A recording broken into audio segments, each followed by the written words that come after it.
All right, mic check 1 2 1 2. Can anybody hear me in the chat? If you can, push one just as a confirmation so we can get this all started.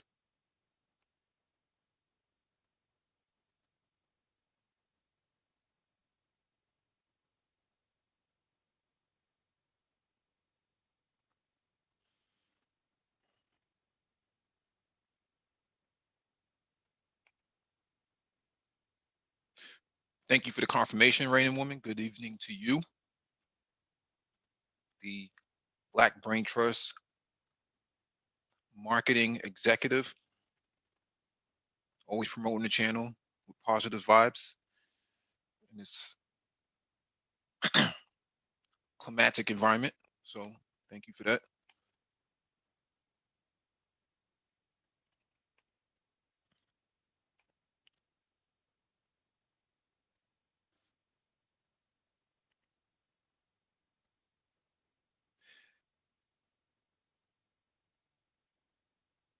All right, so thank you all for joining us. Welcome back to the Black Brain Trust. This is episode 295, Black Car Talk. Please hit the like button as you come in, share the video if possible, hit that notification bell so you get all the updates from the Black Brain Trust, including those on the community page that you should check on a weekly basis. We do post things on there. It was actually updated this morning, so make sure you check that out. We just had a previous live stream with Lionel and Black Crypto Talk and blockchain, so um, make sure you check that out as well in your spare time. For right now, we are discussing the Ford Focus ST and the Ford Fiesta ST and your favorite front wheel drive cars. Um, what brought me to having this hangout, because we do Black Car Talk every week. The the market has been saturated with high performing front wheel drive cars that can take on a lot of your previous generation and previous iterations of rear wheel drive cars, like the um, the Ford SHO, the Taurus SHO, your Fox body Mustangs and stuff like that. Um, those cars were good for their time, but now you have front wheel drive cars that are dominant. Um, they have done amazing things with front wheel drive cars now, high performance ones. And I always had a knack for front wheel drive cars and trying to understand how can you improve front wheel drive cars without changing the whole entire drivetrain. Well, one of the things you can do is you can slide the engine back a few inches, if not, a half a foot. You can put the engine into the firewall and still maintain the front wheel drive posture, but get rid of a lot of the new issues of front wheel drive development. So nose diving into corners, um,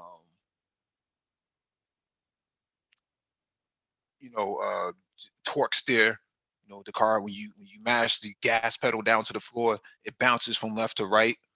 Um, just a variety of issues that are inherent with front wheel drive cars. I know BMW, well, not I shouldn't say BMW, but Audi um, have put the batteries, the car battery, in the trunk of the vehicle and not always in the front of the vehicle to even out weight distribution, because I think that there's more weight over the front than the rear, right? So I think you have something like a 51% or 53%, and in some cases it could be up to 55 to 60% of the weight of the vehicle is all the way in the front of the chassis and not in the rear. So there have been, tactics, if not engineering practices, of putting the battery in the rear of the vehicle to help alleviate the weight. A lot of people don't really realize that a battery weighs anywhere between 40 to 60 pounds. That's a lot of weight for a front wheel drive car. You add too much weight over the front wheels, and you're gonna start to see a lot of problems. So there's been a lot of you know, engineering development in front wheel drive cars and trying to understand how do you better the front wheel drive car without actually adding, a completely different drivetrain, such as all wheel drive. Audi um, is married to Quattro, so they have very little interest in changing front wheel drive out. Changing all wheel drive out for alleviating some front wheel drive issues. But Volkswagen, for the most part, all of their cars are front wheel drive, with the exception of the Golf R and the Alltrack. So they use Haldex um, differential in the back, for all wheel drive, which has been, for the most part, people have been satisfied with Haldex rear transmissions. So, but when it comes to front wheel drive, how do you improve it? At work, we have quite a few, car enthusiasts at work, man. They have Ford Fiestas and the Ford Focus ST. Those things are modded out. I saw one guy with a neon SRT4. That thing's all tricked out. These are very powerful vehicles, man. That you're putting a lot of power through that front wheel, through the front wheels. So you need a lot of traction. You can't just use all seasons with those. You got to use something like cup tires with those things in order to get the best performance out of them. Hey, what's going on, Paul Bryan? What's going on, Ty City? Hey, what's going on? What's going on? Chilling, fam, chilling. Yeah, the Japanese cars from the 80s had as much as 67% of their weight over the front wheels. So there was, amongst engineering circles on both sides of the pond, that there was a theoretical limit to the amount of power that you could send to the wheels of a front wheel drive car. That theoretical limit was 275 horsepower. That you could not send more. You could not make a car that had front wheel drive stronger than 275 horsepower, because you would have too much torque steer. So I don't remember which manufacturer offhand broke that rule, but there was some front wheel drive car that came out of the factory. Maybe you know it. It had well over 300 horsepower. I don't remember off. Was this recent or decades ago? No, I want to say I read about it in one of the car magazines sometime in the 2000s.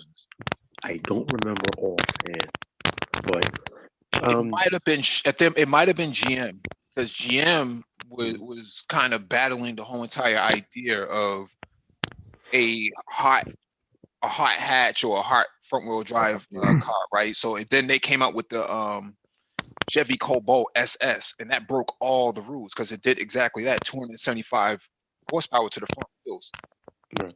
That broke all the rules, and a lot Volkswagen didn't have any answer to that at all. I mean, they had the GTI, but they didn't have they didn't have an answer to that. That was beyond their reach. Ty City, you got a lot of feedback, brother. You got a lot of feedback. I don't know if is that me? Yeah, I'm not sure if you're playing with the clutch on your Datsun. Give me 1 second.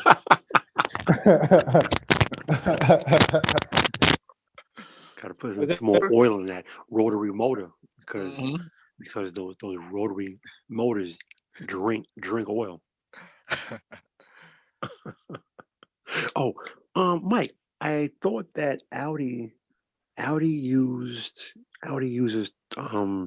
torsion for wheel drive on the more expensive models, but they use Haldex on the less expensive models. I think the Haldex is only used on the A4 and the A3. Hey, Mike, did you get it to I just chimed in right now. We only started 2 minutes ago, brother.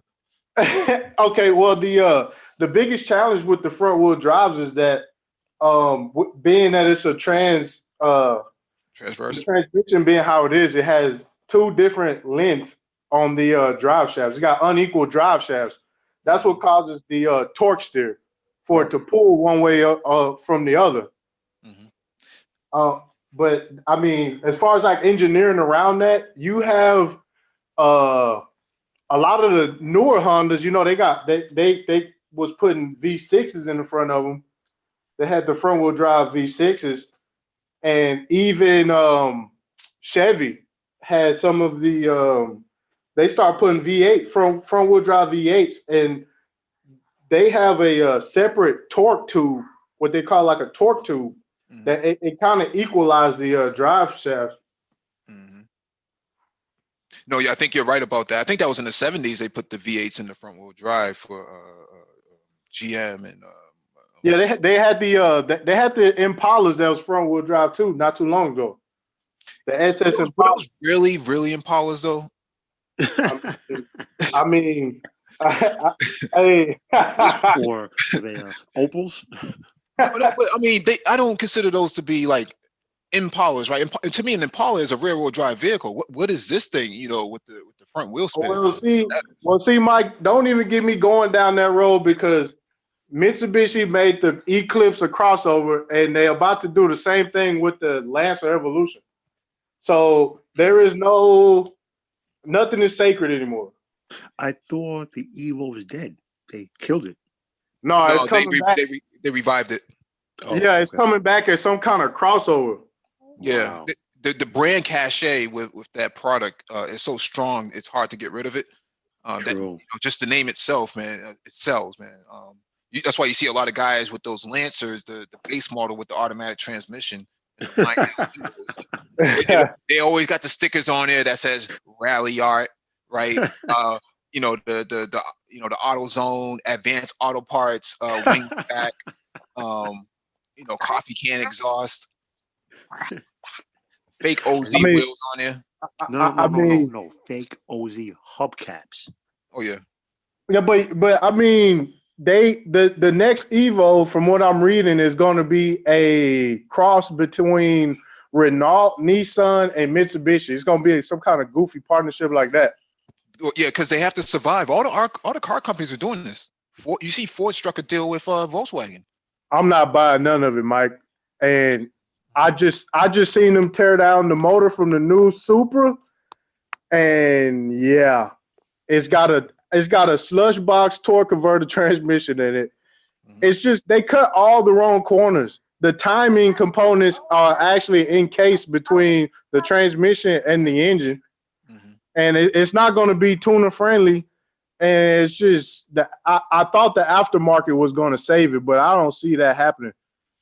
You know, that's you know, these companies can't survive, man. They're not selling cars anymore. I mean, we discovered this months ago. You know, 1.5 million vehicles produced in 2019 that have not been moved off of dealership lots. They're just sitting on barges like here in Boston, they have Toyota of Expressway Toyota. They have so many cars. They have to park them in different parking lots across the neighborhoods because there's just too many of them. People aren't buying them. Dude, I knew that, things really hit the fan when I saw Aston Martin, the 2019 or the 2020 Aston Martin Vantage, 0 down, $1,799 a month, 1,800, and they make the first 3 payments for you on a lease. Dude, Aston Martin is now giving cars away because they can't sell. Yeah, they found themselves in a bit of a downturn, economic downturn that you know, that was I guess they probably could have foresaw this coming, but you know, they just have to ride it out because they already designed it, right? It's already been designed, so there's not really much they can do about it. Once the design goes, that's it. But let me share these pictures, man, because you actually bring up a point that I wanted to touch on because I went to the dealership the other day based on your comments too, and try to ask about more information on that. Give me a second. Share this. And another thing. I know that Thai City is dead set against it, but electric cars are the future. So it's like everyone is putting massive investments into electric vehicles, not Yeah. hybrids, full electrics. Mhm. No Yeah. comment. Well, yeah, because they're being told to do that. Mhm. Yeah, but like y'all told me last time, they might not have a choice. Let me share the screen real quick. There will be no aftermarket with the electric vehicles either. You can't swap out motors and stuff like that. You know what? You're right. I never even thought about that. Yeah, but I mean, they got tunes that they uploading into these Teslas. But then you break the Have you warranty. seen that? Yeah, but who wants to break the warranty on an electric vehicle? It's not the same as a gas internal combustible engine. It's like if you modify that vehicle, that's it, man. You can put out of for the 10-year warranty that's supposed to be on there, you're screwed. And they're more appliances than they are performance vehicles. So yeah, this is the dealership I go to. This was the Aston Martin they had for sale. I asked about what you were saying. That would be a base model, and base models are almost non-existent. I think they only make like maybe a couple dozen of them. But this is like the work package on it. This is all carbon fiber. Let me see if I can find another.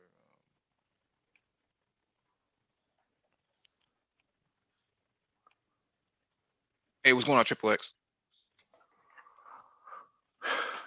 Hey, Triple X. Have y'all seen the RS6 that they bringing over? Yeah. It's about time. That's all I have to say. It's about time because Well, that yeah. car has been a Europe only car for a long time.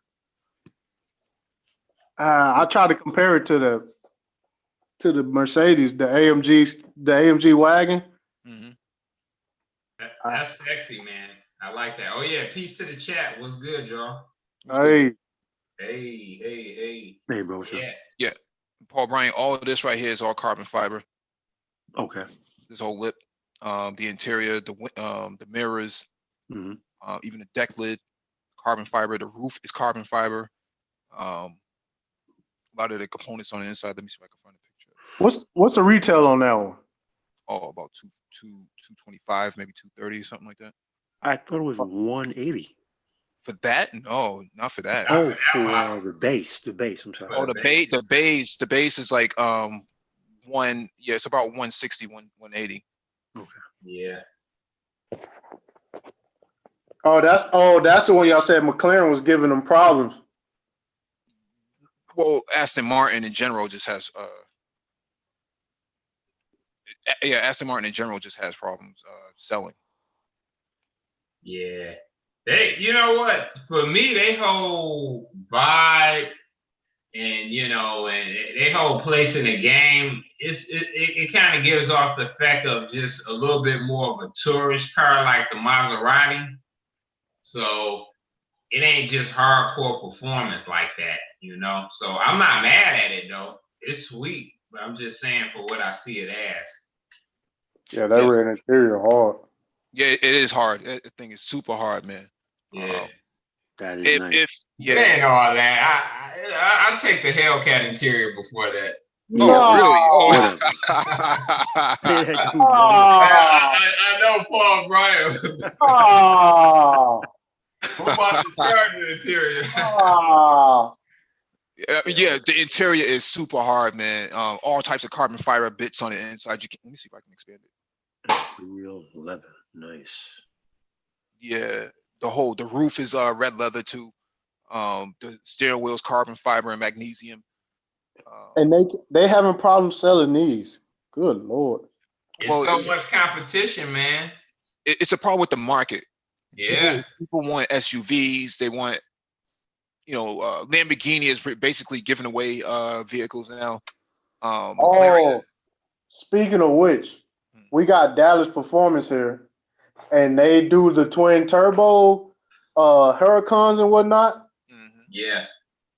I seen the Urus for the first time, and they got one making crazy. They was just doing test runs on it. They wouldn't even let me take pictures of it. Yeah. Crazy. They The already, huh? No, go ahead. They already getting, man, we talking 2,000 horsepower out of this thing already. Oh yeah. That V10 is no joke, man. But this is the last go around for it, so they're gonna try to do it. Yeah, is Lamborghini switching to a turbocharged setup for next generation, or are they gonna stay naturally aspirated? The rumor is that they're going electric. So. Oh, really? Wow, that'd be something, man. Lambo full electric. Wow. Yeah, it's just such a well-built engine, man. Ty City brought up a good point, man. I've been seeing twin turbo kits like since the early Gallardo era, man, and I've just never heard of any issues with engine problems or anything, man. Oh, those things are notorious for failing, man. Those things. Really?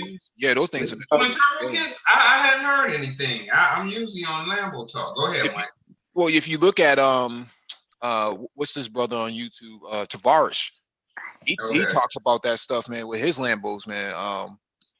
Same thing with Hoovie's garage. Yeah, he talks about the reliability of the V10, man. That thing is it's junk, really.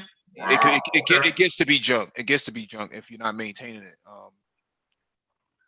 And a lot of guys who buy them, a lot of people who buy them, they just dog them, man. They just drive them like they're Hondas or something, man, because they can't afford to maintain it. Yeah, well, yeah, it's got to be taken care of. That's for sure. It's a shame, man. Yeah. You see, the one thing about German cars is you have to maintain them. Especially the more expensive models, they actually have a maintenance schedule. You have to maintain that maintenance schedule.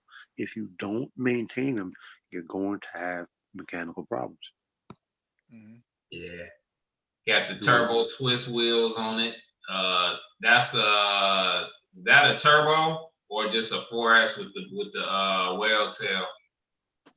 Let me be sure, because that's classy, man. It is. That's why I took a picture of it when I was at the dealership. So look at this thing, man. I thought they were gonna bring it out for Cars and Coffee, but they said that's staying inside. So.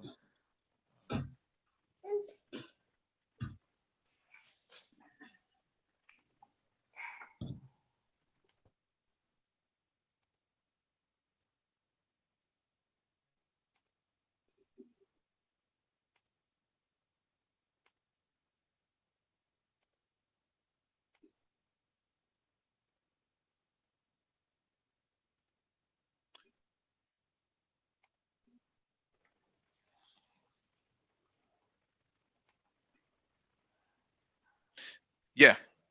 So I think that's a turbo. Okay. Yeah, it's got the turbo twist wheels on it. Yeah, it's got looking at the back now, yeah, it does look like a turbo. Yeah, because I was always under the impression that turbos had the side scoops.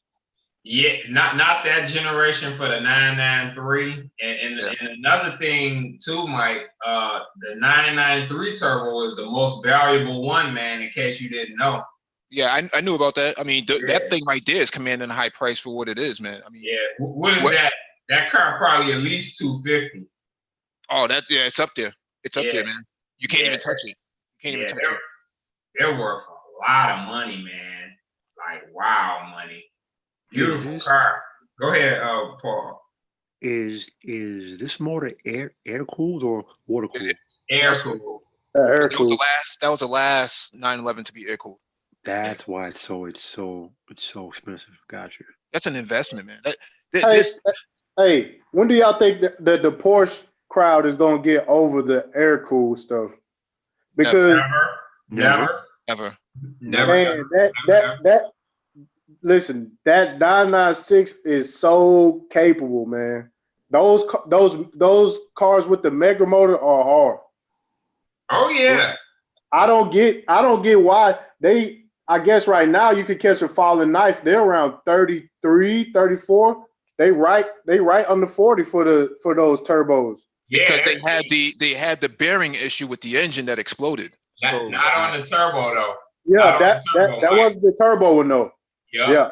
All the other ones but the turbo. The turbo engine was different. Bro, you have to understand something that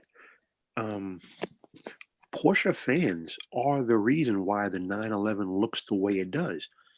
That car, if Ferry Porsche himself came back from the grave and you showed him a 2020 911 GT2 RS, he would instantly know that that is the 911 that he made way back in the early 60s.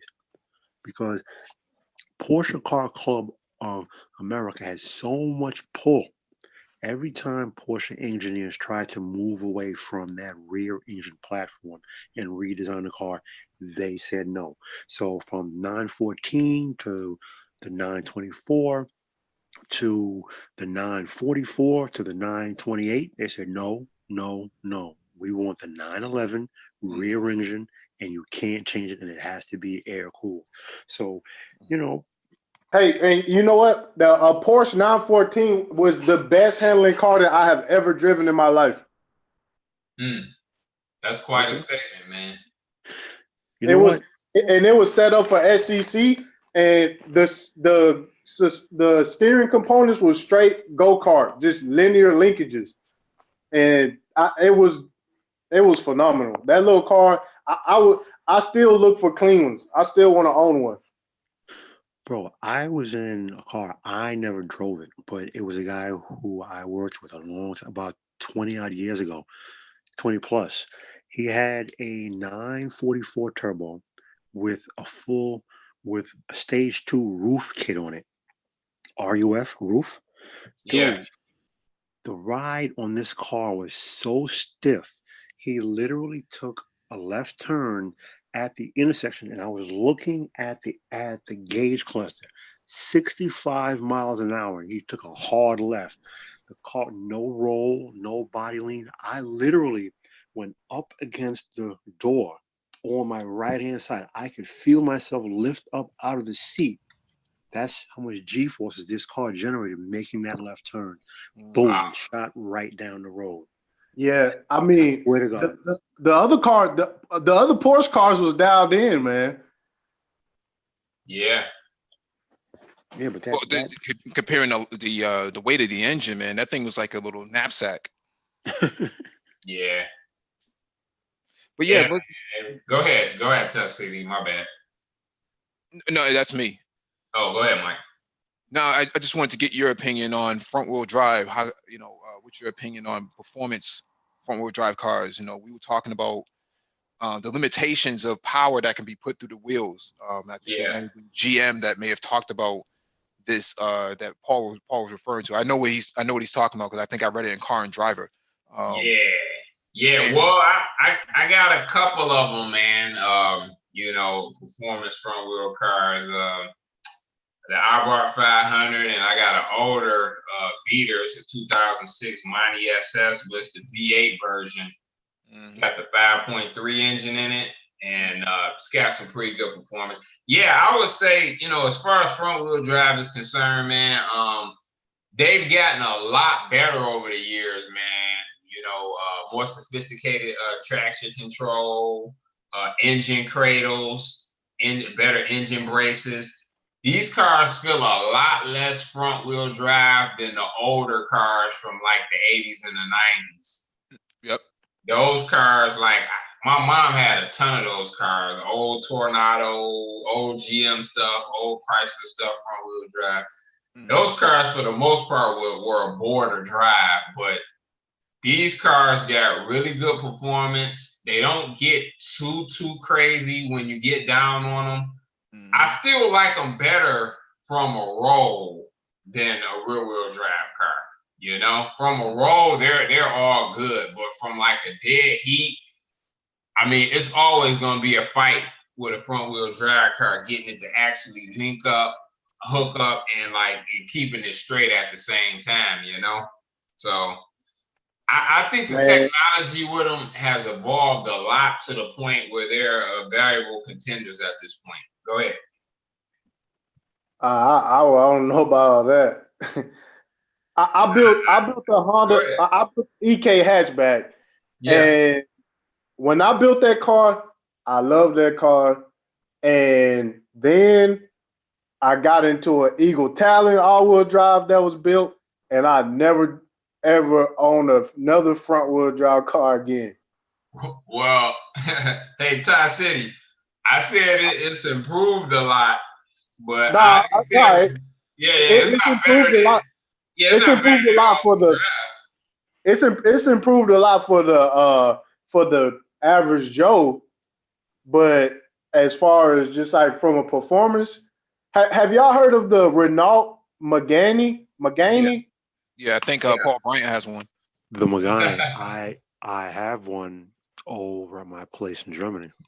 Yeah, Oh, that thing set it set the Nuremberg record for the front wheel drive. I guess it's an RS version, a turbocharged version, making about I think it's making 290 horse. Yeah, the Megane RS, they're coming out with a new one that I want to say is putting out 360. Don't quote me. I saw a really quick blurb on it. I've been meaning to research it, but I haven't because I just want to stay low key over there and just blend in. But looking really nice. Yeah, that car is phenomenal. Hmm. We'll never get it here though.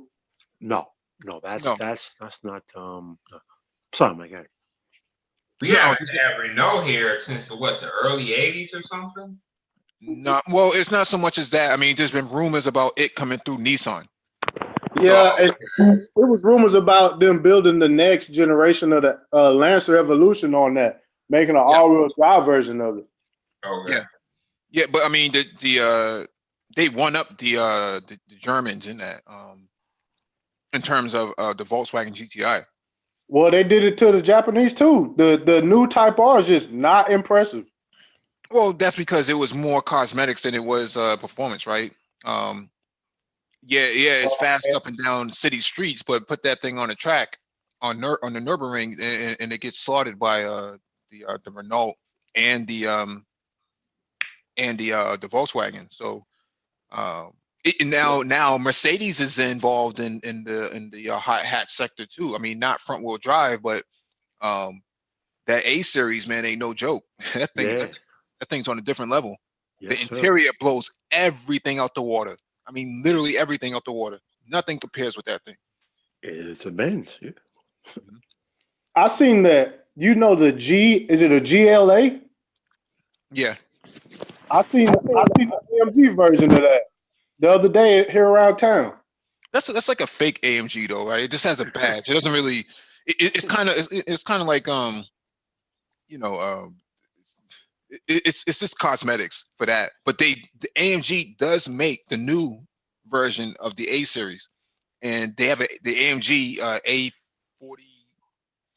I want to say that's the name. That's the name of it. A43.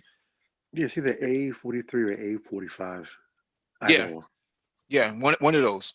And that they built that one. AMG built that one. They showed there's a factory video on YouTube from a month or so ago, Mhm. with Mr. AMG himself, Rez. Wait, And is that the 414 horsepower motor that they made?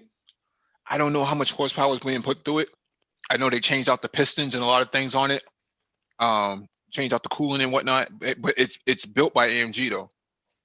Man, They claim it's the most powerful four-cylinder factory road motor ever made. If yeah.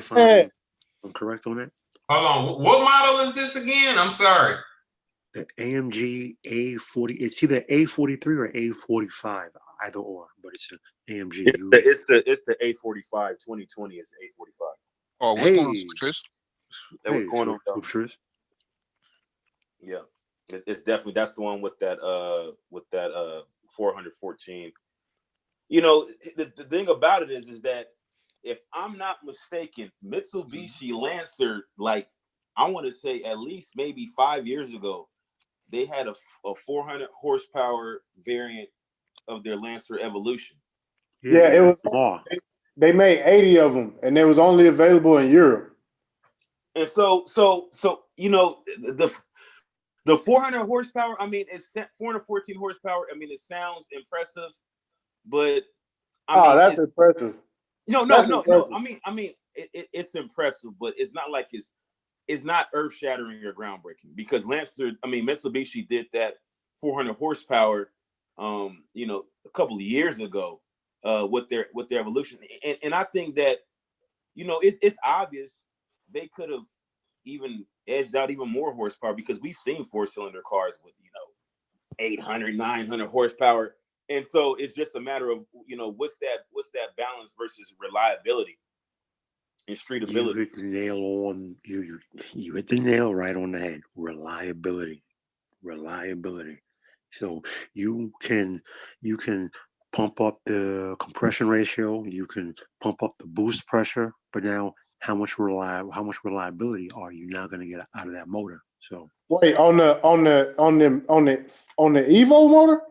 on any motor, No, motor. That's all day long. You could daily drive that all day long. I hear that. Tons No, of miles. we're talking about any car manufacturer can actually produce a 4-cylinder engine, 400, 500 horsepower, but they have to factor in, number one, they have to factor in fuel economy and emissions. Then they have to factor in reliability. Then they have to factor in streetability and complexity, because the maintenance of a vehicle, because you could just slap a big turbo and make a lot of horsepower, but then it's going to be not streetable down low. So then they'll have to, well, let's do a twin turbo or maybe a twin charge setup, and that adds to the complexity, the cost, and then the maintenance for the consumer. So those are some of the factors. So basically what I'm saying is that the actual power output, I'm not really impressed, because what's going to be the price point for the A45? So price point is in the 40s. So if you make, That's impressive. That's impressive. well, That's for Mercedes, That's almost Honda Accord numbers. That's impressive. wow. Yeah, that's impressive. Yeah, because keep in mind that the base model starts at like 31, 32.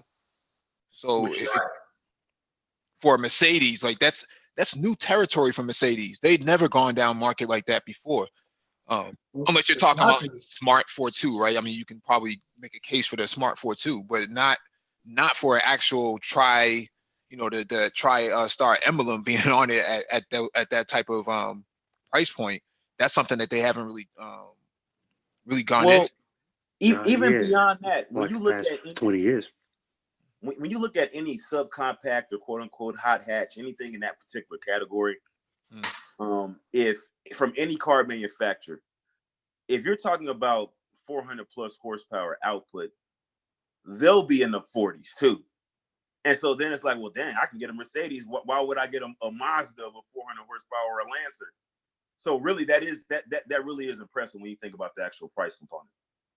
Now, we haven't received it yet in America, but there's a lot of speculation that it will come here, depending on what the this trade war plays out. Because if they're talking about going 50% tariffs on Mercedes and BMW, then you're not going to get shit.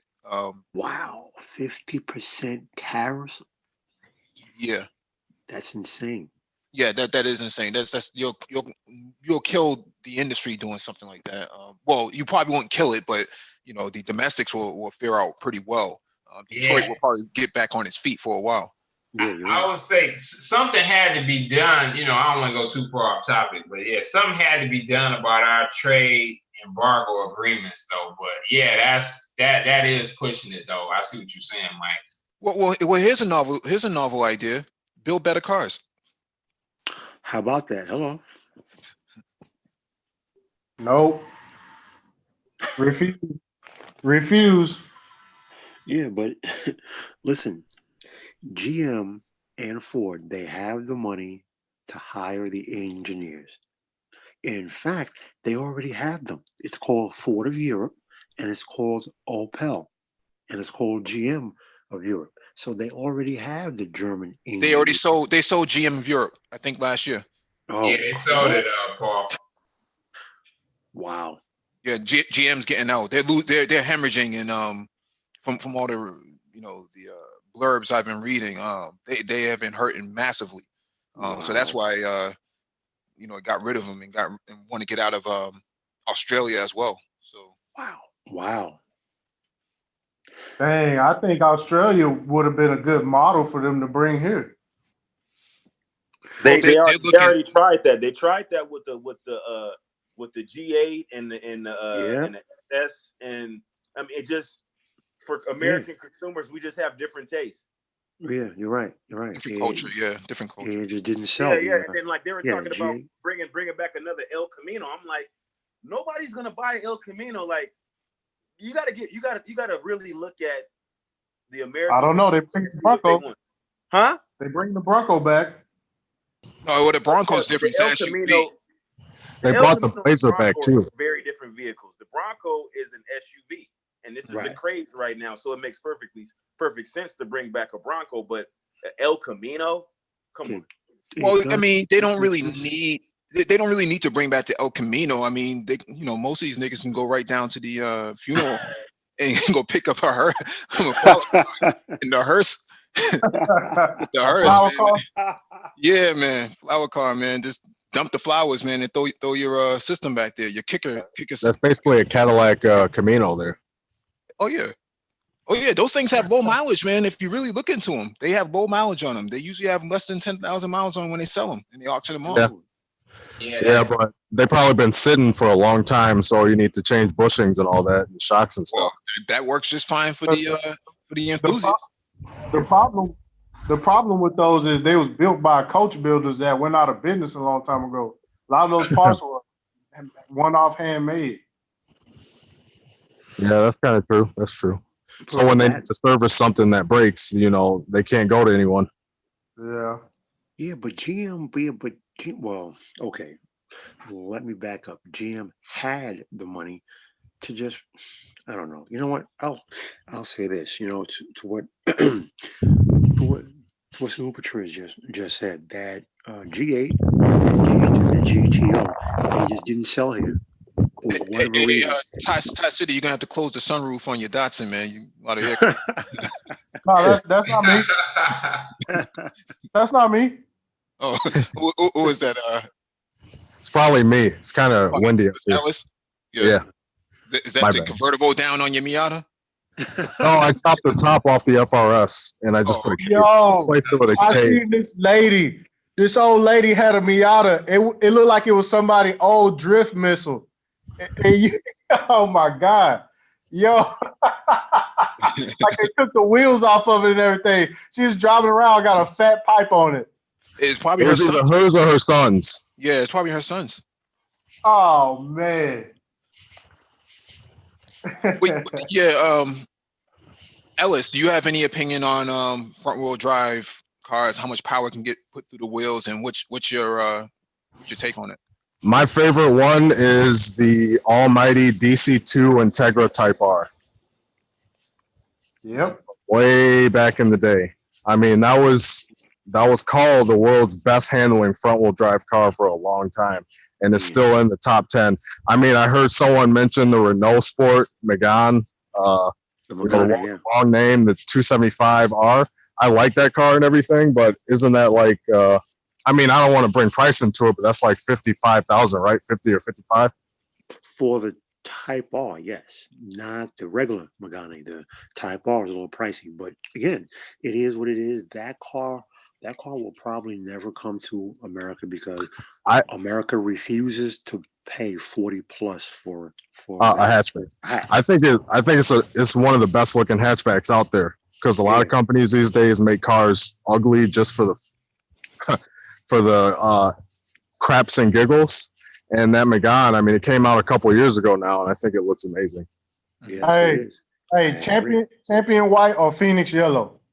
It'd definitely be Phoenix yellow.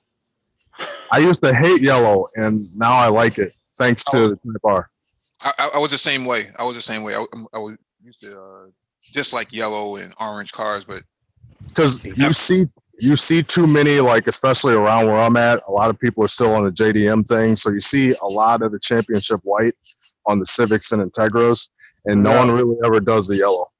The Yeah. Integra Type R. Now that was what that was the Gen 2 in Integra, right? From the 90s. DC2 was technically the Gen 3, because a lot of people don't really think about the first generation Integras. Those had Right. I think those had the ZC engines, and then the second gen, I had 2 4-door second gen Integras, and then my third car was a third gen 2-door Integra, which would be a DC4, which is not the Type R, but the Type R is the DC2.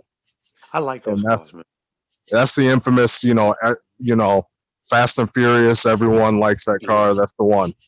Yeah, they'll steal that, man. Leave that on the street, man. They'll lift that thing right up on the back of a flatbed, and that thing. No, they don't even have to do that. They're extremely easy to steal. Sometimes if a Honda key wears out long enough, I mean, you can stick it in any Honda and start it up from the 90s. No, I mean, they won't even. Yeah. That's always been the case. But I had a Midori green hatchback, and I hated that, but now I love it. The Civic?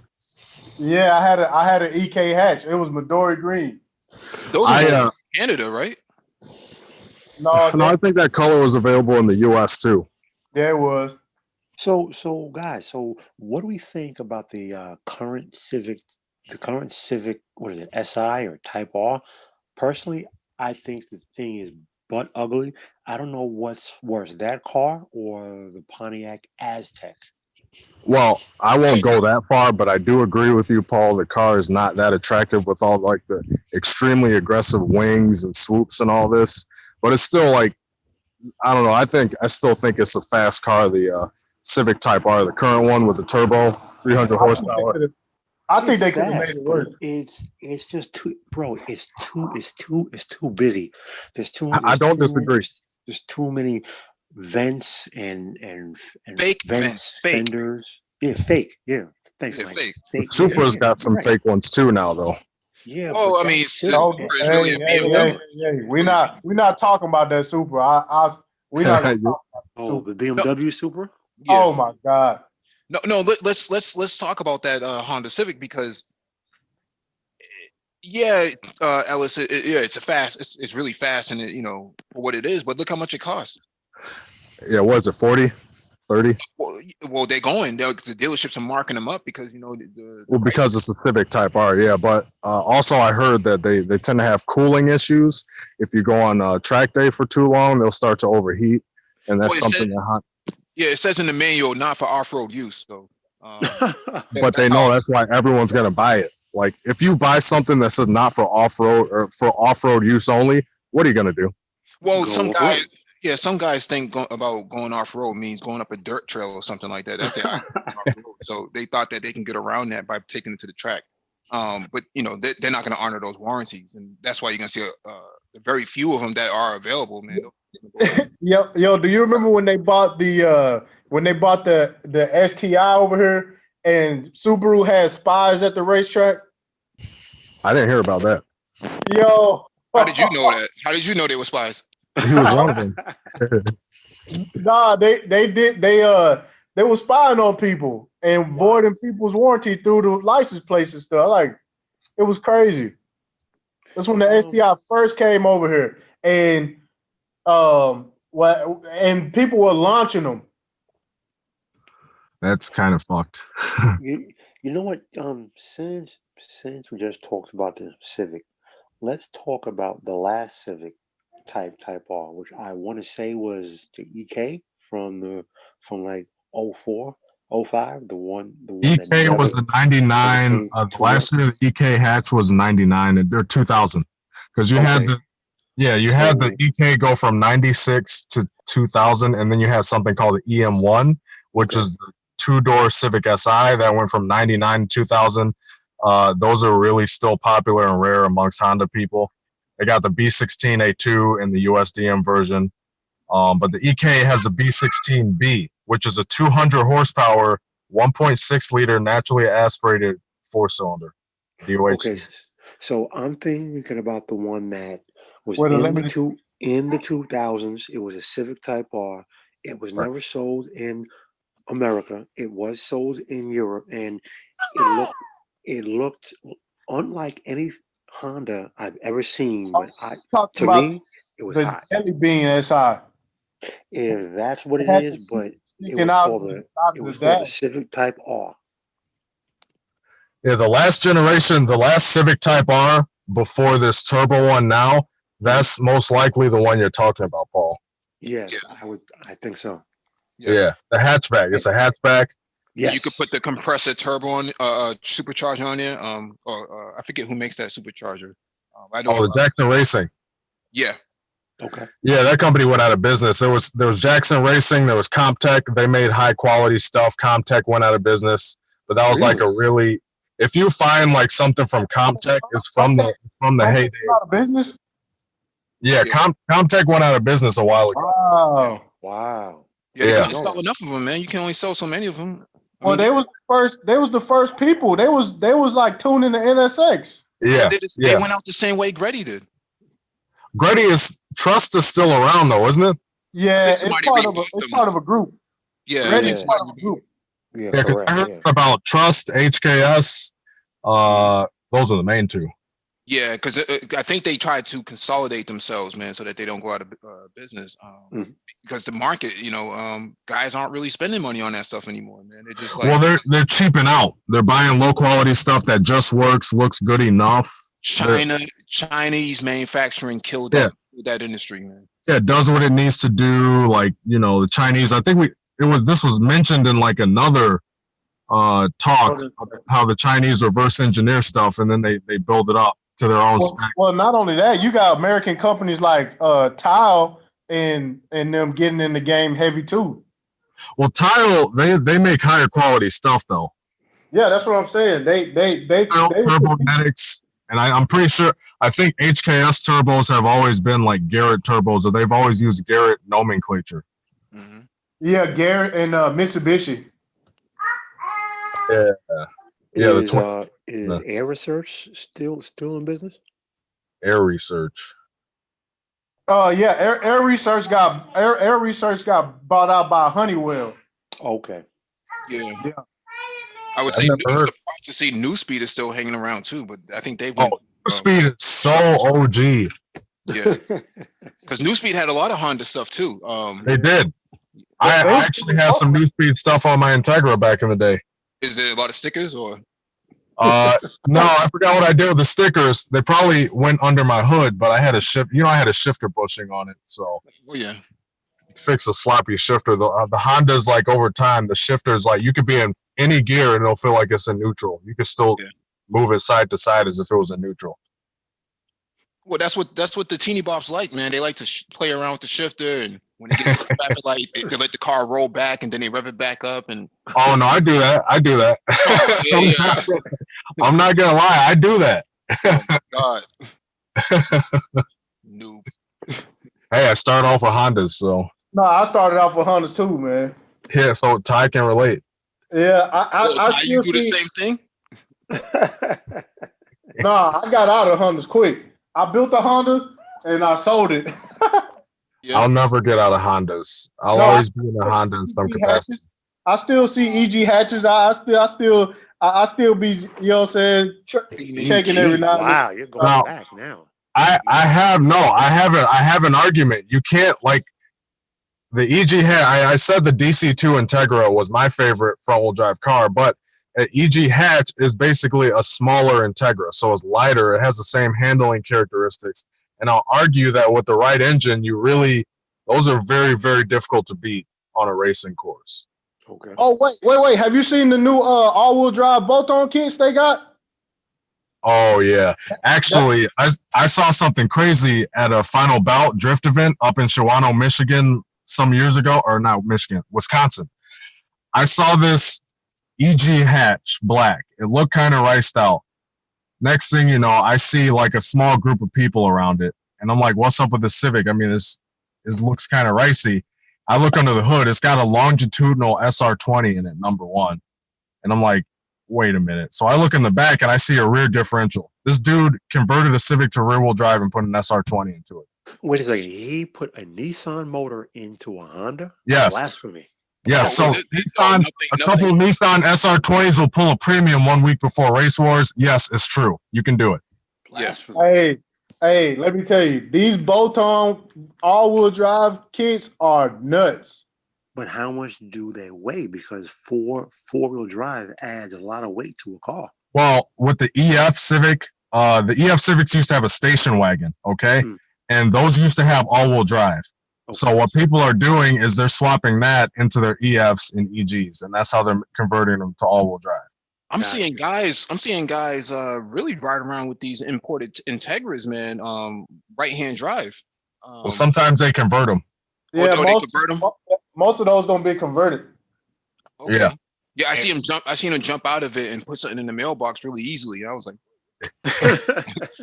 But see, the funny thing is, I read an issue of Honda Tuning a while back talking about how these Hondas that we're talking about now that are really popular in America, they really weren't popular like that in Japan because you can get a Civic or Integra with VTEC, which is front-wheel drive, or you can get a Silvia or a 180SX or an RX-7 or a Supra. There were all these turbo rear-wheel drive options that not too many people were going to the Hondas, except sometimes you might see like a video of them racing Civics on the Conjo. Yeah. Why don't you just put an LS1 in it, man? Come on. oh my god, I've seen that. It's this guy. Oh my This man. guy. Hey, wait a minute. Did I hear Complex Design on the older stream had a nerve to say it's just too easy? Come on, man. Like, really?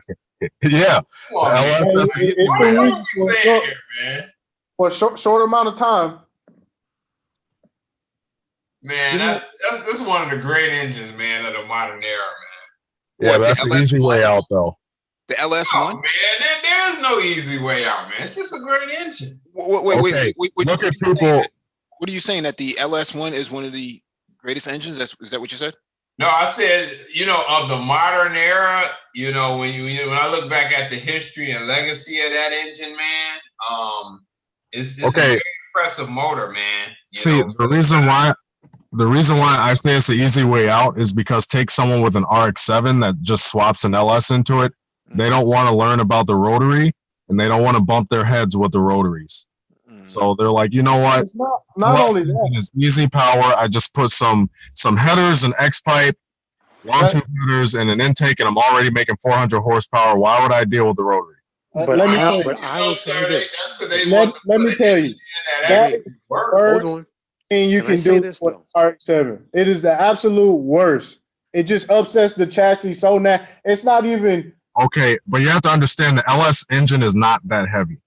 It's really not that heavy. It's not that heavy, but the rotary sits so far back that you just upset the whole like that. The car was built around the engine. Hey, Paul, what were you gonna say? I would like to say this, and this may sound crazy coming from me. I agree 100%. Well, I agree 85% with what Triple X just said. Right. You know what? The fact that people say it is so easy, it's too easy to swap in the LS motor, if we're being intellectually honest, that is a testament to the engineering that went into the motor. It is so good, and it is so reliable, and it is so competent. That's why people use it and they swap it in. So, you know what? As much as I worship at the German Altar of Speed, I have to give much props and respect to that LS motor. And I want to make some further points on the LS. It's not that heavy. I don't know the weight off the top of my head, but it's known as a lighter engine. It's physically small. It's a small block engine. That's what they call it because of the displacement, but it is a physically small engine because it's the cam-in block. So it's not that big physically. It's not that heavy, and it makes a lot of power. So that's why, you can still set that engine far back and still make a decent amount of power. Yeah, because they do it with I got to jump in real quick because it's an engineering marvel, man. People say small block, but small block versus big block has nothing to do with displacement. When you really think about it, the actual small block versus big block is based on the construction and the space between the actual the space between the actual the cylinders. So like a big block is physically bigger, but you can have a big block that has a smaller displacement, or less displacement than a small block. You're talking bore spacing. No, well, actually, like the actual cylinder walls, like the actual big block. If you look at it physically like a big block, there's actually more metal in between the cylinder liners. It's just a more beefier built engine. My thing is the money that you can use to upgrade the engine that's already in most of these cars. It's just, it doesn't outweigh when you put that LS swap stock on a dyno. I don't get it. What don't you get about the LS engine, man? It's a V8. That's what it is. No, I don't have nothing against V8s. I like 1UZs. I'm a big V8 fan, but it's just for people to just say, you know what, instead of building the engine that I have in this car, I'm going to put an LS motor in it. And then you just end up doing all this fabrication work and all this stuff to have what, 250 at the wheels? There's a lot of Whoa. They make a lot more than 250. Time out. If a motor is making 400 horsepower at the crank, it should translate to 350 to 330 at the wheels. Yeah, horsepower. 25%. Horsepower loss isn't that much now. No, but see, ZR1, you're making the assumption. You're making the assumption that the LS swap is what a new crate motor. A lot of the LS swaps are taken from older GM vehicles, which don't have the power output that they have today. I do hear what he's saying about, you're making that swap, you're not making a whole lot of gains. But the thing about it is that you're going from maybe a 4-cylinder or 6-cylinder to a V8, and there's something about a V8, the sound, it changes the character of the vehicle. And then of course you have something very unique. You have a V8 version of whatever car you got. The lowest, I was gonna say, the lowest power output for the LS engine is 350. I'm sorry, go ahead, brother. YouTube LS dyno videos and look up stock. The lowest rated horsepower for the LS1 engine, man, when it came out in 97 in the C5, and then it started appearing in a lot of different vehicles, the Camaro, the Firebird. The lowest horsepower rating for that engine was like 350 horsepower, man. So, so that was the lowest rated horsepower rating for that engine. What a lot of people are confusing the other engines like the 5.3, and GM had a lot of different V8s, man, but I'm talking about the actual LS1. Yeah, there's a lot of people swapping these truck engines. A lot of people swapping these truck engines from junkyards. I think it's called the LQ something. Yeah, the LQ7. Yeah, the LQ7, man, that engine was only rated at like 300 horsepower. So right. Yeah, now that might dyno like 250, 260, man. But exactly. That truck engine ain't as good as the engine that was in the Vet or the Trans Am or the Camaro. Mm-hmm. Right. Let's keep it. See. Let's keep it a buck. I'm telling you, like I see all these swaps. They do the swap, and it's loud. Yeah, it sounds like it doesn't sound pleasant at all. It's like a big choppy. Because they keep the stock manifolds on there, and they just put some pipes to those stock cast iron manifolds, and they don't even cross them over. So that's why they sound like that. Yeah, but see, once you get it, swapping, you have to build it. You still got to build it when you swap it. Mm-hmm. Yeah, once you get into German cars, man, or European cars, but German in particular, man, you kind of don't want that. Like that's not really appealing. Mike, we need engines that work in these cars. Come on, man. Oh well, German engineering never let me down, so I can't complain. Same here. It only lets you down in terms of complexity when you have to work on it. Well, speaking of complex, what's going on, bro? I'm here, man, but Zoom doesn't like my phone, so hopefully I'm not Borging. Complex. So far, what up? Hey, what's going on, Nagone?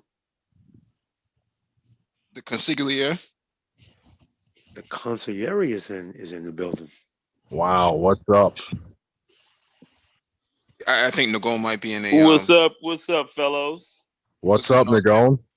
What's going on, man? Come on Big back. bro. Boom. There he is. The consigliere is in the building. Oh shit! That's the Minister of Defense. Oh shit! What's going on? What's going on, fams? We just How are you, talking sir? about front wheel drive cars, man. How do you know the amount of power that goes through the wheels, phenomenally different today than what it was, 30 years ago.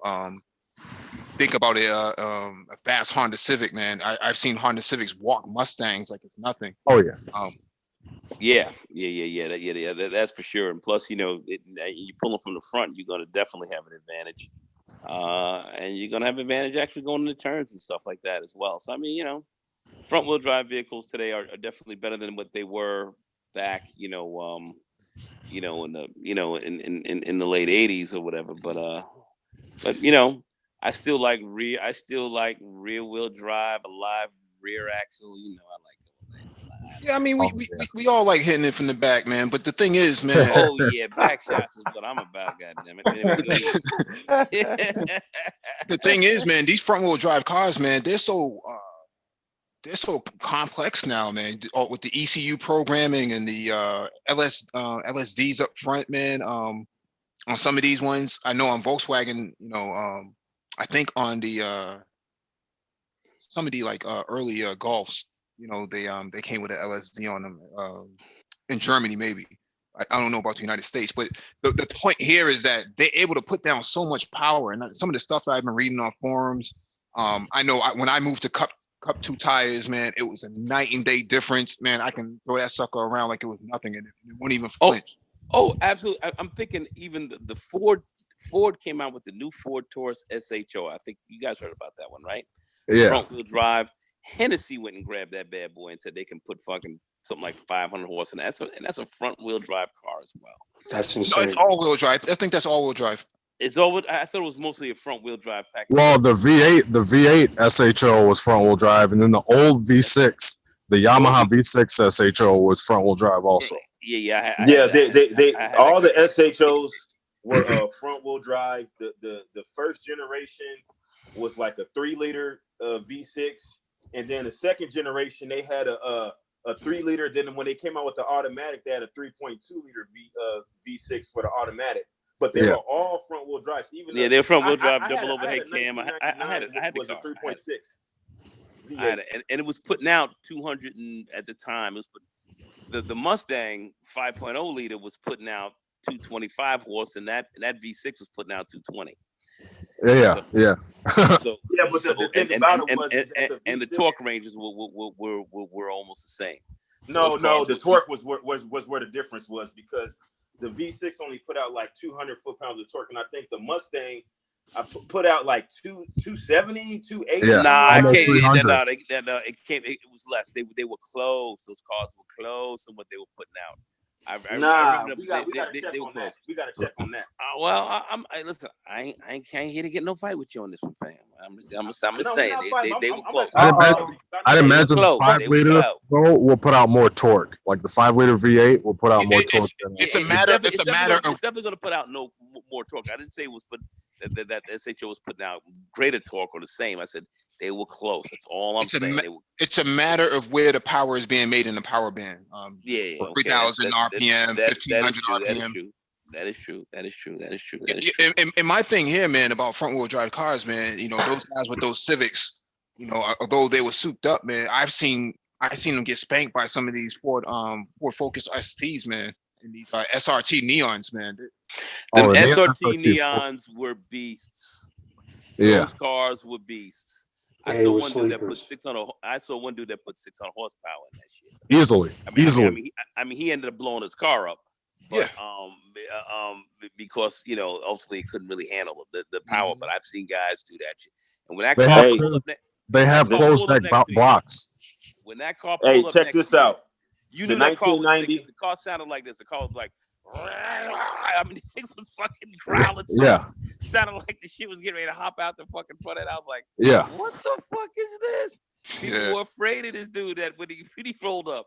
He flew his car, but people were afraid of him when he rolled up with that neon. That neon was a fucking demon. Yeah. And I was like, look at this shit. So those neons were ill. Those neons were ill. The interior was horrible. It was. Here we go. Mike, why you have to bring that up, man? Hey, you guys can hear me Man, now, right? Yeah, we can hear you. Man. Okay. And you know why Triple X? Because the Dar's neon interior was the same as a shopping carriage, man. It had the same comfort, man. You know, I mean, I want to hear Paul's opinion on it. yeah, the car's fucked up, but the SRT when they had the street racing technology version, when they had that bad boy going, that car was definitely a small car that was giving a lot of those other little cars a run for the money. And they were pretty good. And they were pretty good coming right out of the showroom. Wait a minute. Wait. First, the first version of the neon that was actually pretty ballsy is the ACR. Yep. Oh, yeah. That was before they came out with the SRT. That's the happy neon. Well, yeah, but the ACR was built to SCCA spec racing standards for production. And then they have a 2-liter, 150 horsepower 4-cylinder. Was that? Didn't it have? Yeah, it just had the naturally aspirated 4-cylinder, the 1.6, or was it? Maybe it was 2-liter. It was the 150 horsepower one. But what it had was it had a suspension that was spec'd out for SCCA club racing, and it came right from the floor room. So the first version of the neon that was actually a formidable track weapon to the point where it had its own class in SCCA was the ACR. Yeah. My favorite front wheel drive setup was pretty much I like that. I like the VR6 engine from Volkswagen.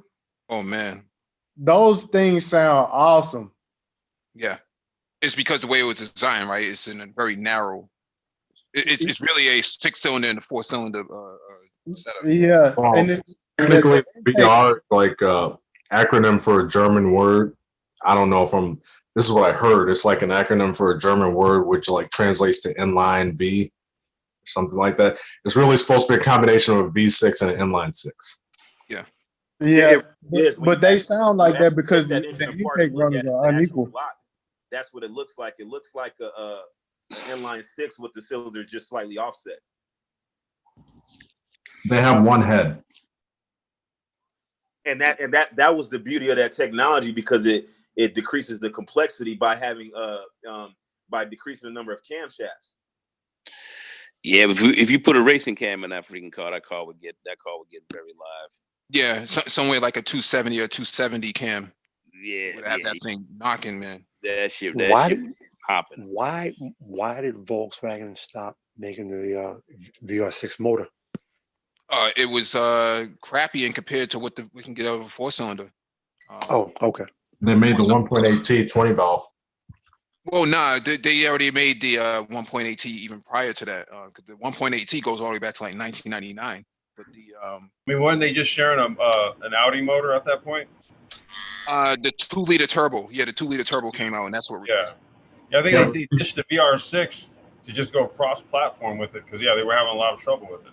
Yeah, that's true. The power to weight ratio was not there in comparison to the 4-cylinder. And then didn't the 95 Corrado have the VR6 too? Yeah. Yeah, I don't think those cars should have been rear-wheel drive. They don't even look front-wheel drive. Well, I think the whole purpose of the Corrado was the same thing. Was the same purpose as the Honda Prelude. Yeah. Prelude was funky. That was funky little ride. Prelude with 4-wheel steering. 4 wheels. Remember that shit? I wanted that car. I still want one. The 4 Those WS. cars are rare, man, to find. Yeah, the 4 WS. I wanted that car with rear wheels. So I'm thinking the only car that I knew before that had the rear wheel steering, I think, was the wasn't it the Porsche Porsche 959? No, mine. That's Minister of Defense. Oh yeah, I know my stuff over there. That's Minister of Defense up in there. Yeah, man. No doubt the 9.5. That's exactly. That car was a sexy looking ride as well. But yeah, it had the real wheel steering in that. But that's the only car that I really knew that really was getting down like that. And then all of a sudden I saw, the Prelude with all-wheel steering, all-wheel drive, rear wheel steering. I was like, oh my goodness. I think R32 GTRs had that too. With the Nissan had the Hotchkiss. Yeah, HICAS, but we didn't get those. We didn't even know what that was. So back then, we got it. The some 240s had it. The 300Zs had it. The 3000 GT had all-wheel steering too. They had all steering. Yep, those had all-wheel steering. The Can I Japanese, say something here? the Japanese were just stomping all over the Americans, man. They was fucking bitch slapping them. Go ahead, Paul. Bitch slapping them. Bitch slapping. Can I say something here? Go ahead. I have always noticed if you look at this car, this is the Prelude 4 WS. If you look at this, if you look at the styling of this car, if you look closely, this car shares a lot of family styling with the Acura NSX. Integra. NSX, yeah, for the sure. NSX and the Integra. And the Integra. And that Integra was with double overhead cam. They had the V6. That was. I had that. Look, I had That that. That car was very capable. They were racing those things. Yeah, we're talking about the second gen Integra. I had one. It looked exactly like this white Prelude that you're looking at. Yeah, Right? man. Look up a DA Integra, because I mentioned earlier I had two 4-door versions of that one. They call those DB8. Hey, that Prelude also had double wishbone suspension all the way around it. Honda's had double wishbone suspension up until 2001. Yeah, like Civic, Integra, any of them. Prelude. No, I'm talking about the Prelude had it in the front and the rear. That's what I'm saying. Front double wishbone up front, like in the rear. Is this the DA you're referring to? Yep, that's it. That's exactly what I had. As a matter of fact, you see that little beige looking one in the night shot? Mine looked exactly like that one. Yeah, in Japan they had the glass headlights. I don't know if you guys remember Eugene from True Life. I'm a street racer, but I had a 4-door like his. I had 2 of them. Only Eugene I know is Dr. Phoenix, but that's a whole other story. No, mine looked exactly like that Dr. one. Phoenix? Where's he at? He's in the chat, man. He's in the chat. He'll be up here in a few minutes. Oh, yeah, mine was dumped exactly like that. I had some anthracite wheels on it, and I had the Japanese delete rear tail lights where they don't have the amber turn signal. Those must have looked good. I wanted those so bad. Yeah, those are sexy, dude. Yep. When those Integras first came out, they were kind of hot, man. People were jumping all over them. I think they were neck and neck with the 5-liter Mustangs too. I wasn't. Look at the weight. Look at the weight on them. Cars, if you look at the weight, it was real light and ass. It was real light and ass, but it was fast because it had that double overhead cam. What was it, a 2.4 liter engine? I think. No. No, it was a B18A. It was a 1.8 liter. But the DA Integra GSRs had B17. Yeah, B17. 1.7 liters. Yeah. Okay. I remember it was a double overhead cam engine. I remember it was double overhead cam. The car put out, pretty decent amount of performance for a small light car, and you could throw it around pretty good. It was well balanced. It was a good car. In New York City, when this car came out, this was one of the hottest cars on the street. Dudes were doing everything to them: body kits, wheel kits, tints, paint colors, wings, sound systems, everything. This is one of the hottest cars on the street. Coupe and 4-door. I wish I was around to witness that. I wasn't even born. Yeah. I'm thinking that was 90, but was just back not in the late before. 80s. That was back in like 89, 90. Yes, sir. Yeah. 90 93. Yeah, you see that white one right there, man.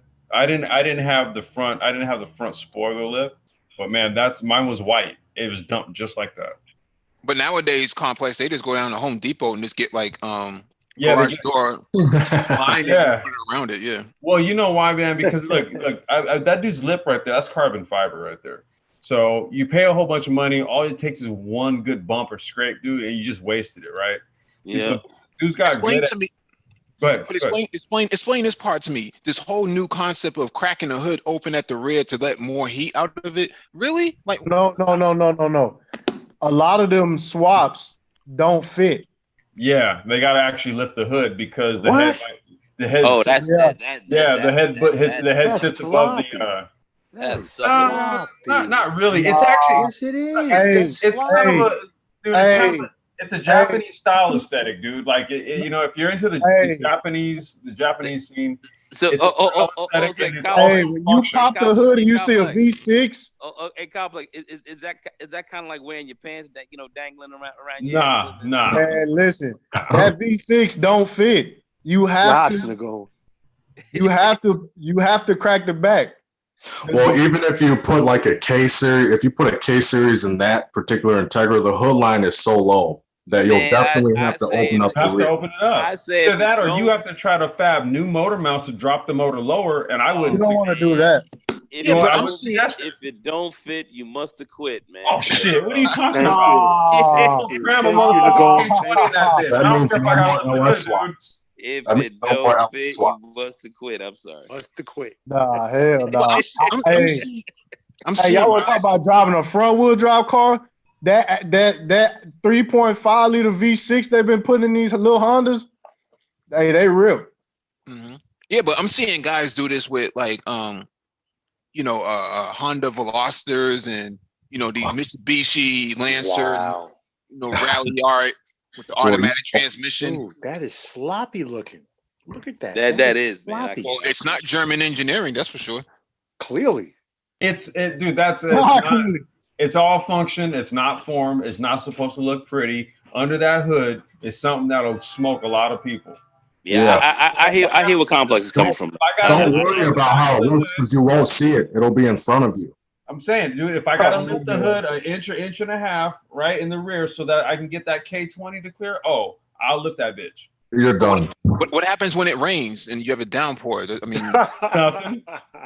And then just start sucking up some water. I'm gonna drive it. Nothing.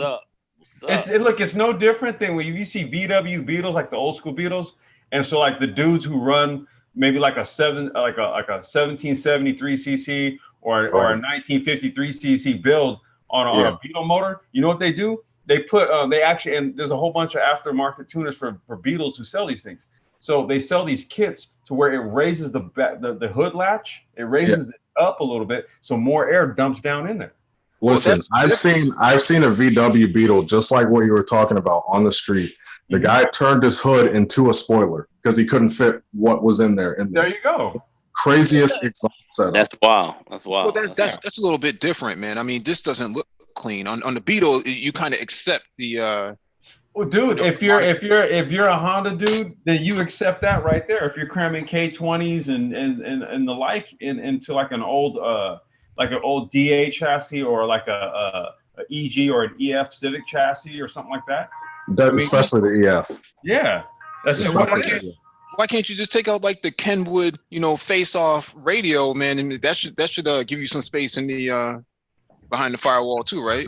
No, we're talking about clearance above the strut line on the tower. You see where the hood's lifted? Can you still use the windshield wiper? Yeah, you can still, dude. Look, it's only lifted like about an inch and a half, dude. Well, I'm just saying on the East Coast, man. I'm seeing everybody do it with stock cars. Guys with. It's not doing it for a reason. They're not doing it for a reason. Brothers on the East Coast want a false flag. I mean, I don't know, but you come out here and you see a car like this. I wouldn't rev him. I wouldn't rev him, dude. If I pulled up side by side and I see his hood lifted, because I know he's got something pretty sitting up under there. And if you can manage to see the cam gear spinning, you better watch out. Yeah. If you can see that shit, then don't bother. I understand that it's functional and it's for a purpose. I get that, understand it, and I won't argue that. But this looks sloppy. Paul, it's an acquired taste, brother. On top of that, Honda heads, like the cylinder heads on a B series Honda, like a VTEC one, is literally 1/3 the height of the engine because there's so much going on in there. There's so much head flow. There's so much. It's a tall motor. Why not just get like a carbon fiber hood or something? You're still gonna have to lift it. If Still that have to carbon do fiber that. hood, No, is I'm saying, why not get a hood that actually matches with the configuration? I just Oh, you Well, talking mine about did the that cow too. hood? the hood I is did. lifted. No, the hood is lifted so that it clears. So it's like when you close it, it clears because anytime you do like we used to call them Frankenstein builds. So you take a B18 block and you're gonna throw either like a B18, a B16, a B16A head on it, Yeah, or a or a B18C1 or a B18 or a B18C5. B18C, right? Exactly, which is a Civic, an Integra Type R or a Civic Type R head. Anytime you make that head to a B18 block, you gotta raise the hood up. But I'm gonna tell you right now, dude, you run against one of those motors, all motor, it's gonna kill the majority of people on the street. I'm telling you. Oh yeah, I've seen it kill, man. But the way you make it seem like, man, it sounds to me like Can't, but you Literally, everybody relax. the hood though. Everybody relax. It's a half an inch gap. Everybody relax. It's not that big. It's I don't know. sloppy. I don't know if it's gonna fit under the bridge, man. You know, you might have to route. Or just avoid bridges. Yeah. I mean, you talking about lifting up the hood, man. I don't know, man. I'd rather just do community service or something, man. Lift the hood up. I think that's going too far. Man, Oh, yeah. looking at this one right here, man, is making me miss mine, dude, because mine was white. It was Honda white, dude. It's just like that one. I always wanted a DA like that, a two-door DA. I kind of felt like they were better than the four doors. Oh, dude, totally, man. Totally. I mean, I don't even know why they made a four-door DA, to be honest with you. Hey, Now, Complex, would Mike. you do the same thing to like a Bird scooter? Would you like pop the battery hatch? Hey, community I'm gonna tell you like service this: now, there's no hood on a Bird scooter, but I've done my fair share of modding them. Okay. What were you gonna say? Yeah, Who's just talking? Go ahead. Mike, it's me, Mike. Since we're talking about favorite front wheel drive cars, this is gonna sound crazy. My favorite front wheel drive was the Nissan Maxima SE. Oh yeah. What they called Yeah. sports car. Okay. The one that came out about 89, 90. Those are pretty dope. All right. And it came in a 5-speed manual. Yeah, And yes, dude. I All owned right. one. I bought one. I bought it used, but yes, I had one. Yes, sir. All right. Charcoal I had gray one of my with friends. He had a black Maxima. leather He had a black one. It was tight. It was tight. Yeah. It was tight. I saw a super clean one come into my job the other day, all black. It was a 90, tinted windows, no rust on it anywhere. It was And beautiful. that commands a high price. I've seen them. I've seen Cable them. throttle. It had an automatic transmission, but still. You can always swap those out. How Man. do you have no rust, a car with no rust in Illinois, bro? You keep it in the garage, wash it often, frequently. Yeah, Like wash it every day. Wow. But it's got to be garage kept. You can't have it out in the street. Yeah. We have Delta Sonics out here that do the undercarriage wash too, and then a lot of people can get undercoating, which is a rubberized undercoating. It adds weight to the car, but it protects from rust. But it keeps the salt off the metal. Yeah, it separates it from the metal, and especially with the older Hondas, like back in the '90s, they put this little plastic lip on the rear fender, so that's why those always get super rusted out because it turns into a petri dish of salt and water, Right. Yeah. and it just holds it in there.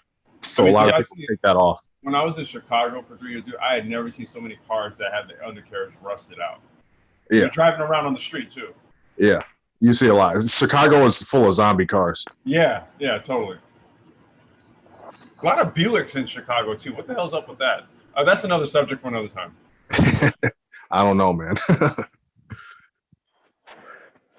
Yo, I always feel like that Prelude, the last generation should have been. It just looks like a rear wheel drive car. Mhm. It does. That last generation Prelude, man. I mean, if you weren't gonna make it a rear-wheel drive car, then there was no point in them making it. Well, if you think about it, the Honda S2000 came out in 2000, and the last generation Prelude went to 2001, so they already had their rear They wheel. already had their replacement rear-wheel Yeah. drive. Yeah. Oh shit, Fiesta. That's what I'm talking about. Ford Fiesta. Oh no. The two-door Fiesta STs are nice. Actually, when I was in Michigan, one of my buddies' brothers had one, and he took me out for a ride. And he's like, "Oh, it's so easy to drift this car." This German dude. So we're going around these roundabouts because they have quite a few of them in that part of Michigan, and he's just drifting every single one. Yeah. Was his name Triple X? Ah, He was drifting a front wheel drive car. yeah. Yes. I sat right there. He told me I can drift this car, and I'm like, okay, dude, come on. I didn't It's think front wheel that was drive. You and I both possible. know you can't do that. He showed me. Yeah, he's Jay turning it. No, he didn't do that, but he was definitely ripping the crap out of that car, man. It's so easy to drive. I see why young kids like it because it's just so easy to just drive the crap out of that car. Like, And It requires almost no skill. if you I'm it's watch, cool. dirt cheap. I'm cool on this one. Well, if that's you why watch people thought if you've seen racing with Fiesta, front wheel drive cars had a natural advantage. dude, if you've seen the Fiesta WRC rally cars, you'll see where they get a lot of the suspension design. Yeah, but that is, you know what? Listen, you're right, 100% right. But that is a completely different world than what anybody in America is even used to. Rallying is Well, not see, American sport. Well, you're supposed to get that from like that's the thing, Paul. It's like the ST variant is supposed to be kind of like the R&D trickle down into the production car. Right, You know right. what I mean, but so I mean, most people, I've only seen the dudes who know what's up like cop the STs. Right. You know, Because they're probably right, they're probably WRC fans. right. They know the pedigree. man, see, and this where Ford dropped the ball. They don't have a true sports car, and they won't get into none of these other niche Well, they markets. have the Mustang. Oh God, Wait. Are you saying that the Mustang is a sports car? The No, GT. no, To me, no, my opinion, no. yes. I'm I'll not say, Here we saying that, go Rob. again. Here we go again. I'll say so. No, I'm not. The Mustang is a sporty car. It's not a sports. Now, It's hold not. up, It's wait, not a true sports car. It's Sports a car. sporty I car. already cooked y'all on this issue. Please. Sporty. It's not a sports car. It's sporty. Okay, let's not derail this train then. Yeah, you're right. I'm not. Front wheel drive only. Hey, you know what? When I worked at Ford, they had just came out with the SVT Focus, and the Focus was outrunning the GT, the Mustang GT. Of course it was. Oh yeah, the Mustang GT, the 2-valve was slow. It's still slow, unless you put a turbo on it. The 2-valve Mustang is slow. With the Hey, Euro Miss- package. Yes, there it is. Yep, the two-door. I always wanted the two-door SVT Yep. because that shit comes from the WRC rally Ford Focus that Colin McRae used to drive.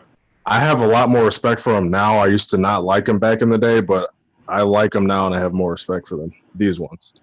Colin McRae was a legend. Shame he died. Yeah, Yeah. before he went to Subaru. Carlos Sainz, Mm-hmm. another driver. Juha Kankinen was a Toyota driver. Oh no, he was Toyota. That's right, he was Toyota. He didn't run the Ford Focus. He ran the RS200 Ooh. some time back. But I mean, dude, the SVT. See, that's the thing. The Focus and the Fiesta. So all of their performance variants have WRC pedigree. But that's because they're designed and built by Ford of Europe. Europe. So They were what they call them global. They were a global platform. That's what it was. Yeah, these are not really American cars. They're Ford Yeah. of Europe cars. Right. You're right. Okay, so check this out. That's U.S. like engineering in these cars, except See, for the Mike, cheap, can you- crappy that's interior. the one. That's the Euro version right there. See, that's what a fucking Ford Focus is supposed to look like. Damn. with the black headlights. No, with the front. You see the front bumper? The blue Yeah. one. That Oh, okay? yeah. That's factory right. The wheel arches. The wheel arches too. The wheel arches. That's the Euro version. That's factory. Yeah, That's sweet. that was before Liberty Walk. You know, all these other caps was All trying that to. shit. Yeah, they Yeah. literally was taking the WRC R&D, and putting it into a production model, and that's it right there. Mhm. Yep, I remember they sold out, and then they sold out again, and the Mustang was just having an average selling. They couldn't Yeah. keep enough of them. Yeah, I mean, the Mustang was always supposed to be an economy. Well, it was Uh-oh, sold careful. as it was sold initially as an economy vehicle. It's hard to sell a Mustang. And a sports car. Well, I'm saying it's hard to sell a Mustang for what it is when you have a front wheel drive hatchback in your lineup. That'll kill it. In it. Yeah, it's kind of hard to sell that. No, I still Careful, Mike. a Mustang. Careful, Like Mike. today, I still choose a Mustang over a Focus. Today, Facts. the 5.0, I'd take a 5.0 Mustang over a Focus ST and a Focus RS. That's me. Facts. I don't know, bro. That Focus I would take that. Focus RS might walk away. Well, from if it can on the manage to racetrack. not blow his head gasket and piss coolant all over the track. You know what? Funny you say that Probably because Right. unless I'm mistaken, a year ago or 18 months ago, wasn't the new Ford Focus RS wasn't it recalled because the engines were hydrolocking or they were spontaneously combusting? On the RS, yes. On the RS, yes. They had to recall them. So poor engineering. Well, I think that happened after a certain amount of miles, not initially when you drove it off the lot, but because you had to have some considerable miles on it before it actually did something like that. Shmee 150 on YouTube, he owns 2 of them. So Dude, what the hell does Shmee does? Because he works in owns, real estate. Oh, okay. He owns commercial properties in London. that makes sense. Well, that's what I'll go into real estate, guys. Yeah, that's what Richard Fain does, and he just copped an Audi A6. Oh, that's his new daily driver? That's his new daily. Yeah, I missed that one. I haven't seen that one yet. Yep. Yeah, Richard Fain. Check him out, guys. Richard Fain. Yeah, man. Thanks for putting me on. I've been checking his videos up. Yep. Richard, we need to get him here. No, dead ass, dude. I've been thinking about that. I'm gonna reach out to him. Yeah, we need to get. I'm gonna send him some videos, and hopefully we can have him on. So let's have a talk about this. Great. Yeah, let's have a talk about this interior, Triple X. Any explanation as to what's going on here? Wow. Hey, I thought that was the VW bug interior. Oh, really? Ooh. Man. Oh, I'm shit. gonna have to send you to CVS and get some of those Dollar General glasses. Hey, Man. you know Exactly. where they got that interior from? That interior was taken from the Mercury Cougar. Yup, it sure was. That front wheel drive little Cougar. Yep. The Mercury Cougar was so dope. That was that was built off of the same thing as Contour. The Contour. Yep. The Contour. No, not the Contour. Contour. Not the Contour. What was the MX-6, right? The same chassis, right? No, wait. The Mazda MX-6 and Ford Probe, those were the same Those are car. the same chassis. Okay. Yeah. Don't even. You know what I think when I see that interior? I think of Pep Boys where they have the car seat covers. Oh yeah. The two-tone car seat covers of shit. Pep Boys. Yeah. That looks terrible. I mean, Triple X says that people in Detroit love it. Hey, Paul, what do you think of that interior, man? Look at Detroit. It is horrible, Look at the state bro. of Detroit. Yeah, I was gonna say the same thing. Look at Detroit. Hey, don't get too happy now. Don't get too happy now. This interior is pure trash. It is it's all big and swoopy and Can we huge please? gas. Hey, Can we? check out the pedals though. Hey, I thought that was the new Pedals, AMG right there, man. Yeah, Oh, okay, right. You know what though? You know what? Hey, full disclosure, guys. You guys, full disclosure. Wait, hold on a second. Mike, can you pull up before you switch from Focus? Oh, okay, you did. I was gonna say, can you pull up Ford Focus WTCC? Just give me a second. Okay, So I just wanted to make sure I compared the interior. Oh, yeah. Wow, night and day. Look at Damn, that. dude. Same year too. Yeah. Damn. As that filth that we were just looking at. Wow. Phil. Filth, a steaming pile of failure compared to this. Wow. Same year. I like the circles in the Focus though. I like the round, like The circle. the non-flowing look of the center console and everything. Are I mean, kidding me? you mean like crop circles, like in the field, like Yeah. Just like that. okay. Oh, you watch from Chicago, right? Damn. I'm joking. Detroit. Oh, okay. Yeah. Hey, Yo, and that- I'm from Chicago. Too, right? Don't even. Ford should have had an Ecotec V6 version for that Mustang. I agree. They should have sold it as a Maverick. That's what they should have done instead of ruining the Mustang badge. Holy moly! All right, now, Mike, you jumping out the window, man. Well, the window. If the window is the basement, I'll be all right, man. You going nowhere?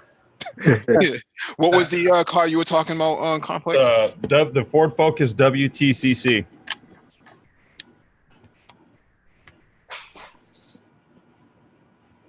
Right now, that one over to the left, or actually go down right here. The Ravenol, the side profile pick. Yeah, that's a Euro version car. We never received those. No, well, so that's the 2005 four-door hatch, but that was the one that was built, and they ran it in the WTCC for 2 years. It was like 2005 and 2006. Hey, how big are that's Ford of Europe though? That's Ford Europe right there. Yep. That's not American. That's how Ford big are Europe. they? Don't look that. They look like what, 15, 16s? With those 17s. They look kind of small on that car. They look small. Well, they look small because I don't know, Mike, if you could find some other images of it. You know, they ran. There's one right there. So you see the rear profile of it. They ran an exaggerated wheel arch. The wheels are actually a lot bigger than they look. When you look at wide. this right here, a lot wider. Yeah. And then if you look down at the Aeon Ford Focus. Okay, so we had those here. That was Tom Chilton's Focus that he ran in the BTCC. Yeah, I can imagine that the racing version has better interior than the factory. Wow. It's everything from the factory a bit. Wow. Wow, Mike, that's something tonight, man. With a roll. Well, you know, the problem is, man. Hey, Mike, can you click that photo right there? Which one is that? The one with the Aeon and the Chevy Cruze right there. Okay. So that's Tom Chilton versus is that Jason Plato? Or that might be Andrew McDowell. So they ran the Focus in the BTCC. That was it in race trim right there. Mm-hmm. Mm-hmm. I wanted to get to these couple of articles that I had on deck, man. Let me see. I think there's only like 3 or 4 of them. What are you? Are these car articles? Yeah, these are car articles. Make sure one of those articles is about this disappointing Land Rover Defender. Make sure one of those. What? Land Rover? What's wrong? I thought you was going to say Super. Bringing back the Defender, and it's very disappointing. All right, this one is from Jalopnik. All of you need to drive this damn car. Oh God. Well, Hey, I mean, Shelby. I don't know if you can trust Jalopnik, man, but okay. Yeah. Listen up, you turkeys. There's really only one car you need to be driving, and it's the Ford Mustang Shelby GT350. In my first drive, my street time with it only amounted to about 30 minutes. This time around, after spending several hours behind the wheel doing normal car stuff, I'm going to really need you all to drive the thing and experience it greatness. In fact, we should all be driving them. Them's the rules. So what do you think, GT350, yay or nay? That's gonna be a no. I'm gonna say yay on the vehicle itself, but nay on the price. It's expensive. Really? How much is it going? Well, when we think about what's coming down the pipeline, I hate to keep talking about the C8, but I mean, come on. Okay, you know what? Elephant in the room. Hold on, wait. I was waiting for you to bring up the C8. Hey, you know what? I wasn't gonna say nothing about shot Mike. I shot Mike a very nice article, and a video on the C8 pricing, and none of those C8s are going to leave the showroom under $65,000. None, because first of all, the car is 60 grand. Everybody is going to want the Z51 package. That's 55,000 right there. So once you start to add options, so there's a There's a ZT1 or then there's a ZT2. So basically the base LT1 and model. LT2 and LT3. Yeah, Okay. LT1. So the LT3 is going for 75,000, and that's with the Z51 option. So it is not a $59,000 car. It is at least a $65,000 to $68,000 car. Well, no, I would here's where I disagree with disagree. that. You know why I say that? I would disagree with that because I feel like, you know, that car being 59.9, I feel like in the trim that is in the base the base option of that car and the base model of that car, I want to see what the actual numbers are because I feel like the numbers of that base car is going to be extremely, very, very close to the Z51 car. I feel like the advantages of that car is the big coolness to the engine, the mid-engine design, and the DCT trans. I feel like that's where the advantages are going to come in. And I think it's going to be extremely close. You add in friends and family discount on that GM cash, and I see that car being 60 out the door, my brother. Well, I'll tell you like this. Richard Fain went and did a video, and he checked it out before he went and bought his A6, and he went and bought an A6. Hey, can I tell y'all something? Hey, Complex, the car's not out. What is? I mean, he went and looked at it and decided to buy the A6. I mean, he didn't drive it. Pricing is out. Hey, can I tell y'all something? That's what he settled on. He went and checked out the C8, and he's like, Audi's better. Oh, okay. I see. Hey, can I tell y'all something? Go ahead. I can't justify buying cars like this over buying a used GTR. Yeah, you're right about that. You're absolutely right. You're absolutely right. I would agree with that. I mean, I'm partial to Nissan, but I do like the GT350, but I'm not cool with the price. I think when they were first released a few years ago, I mean, the dealers were marking them up crazy. So, you know. Yeah. So that's where Thai City has a point. It's like, dude, for the money, you're gonna get something that I don't give a damn like what kind of trim you put this thing in.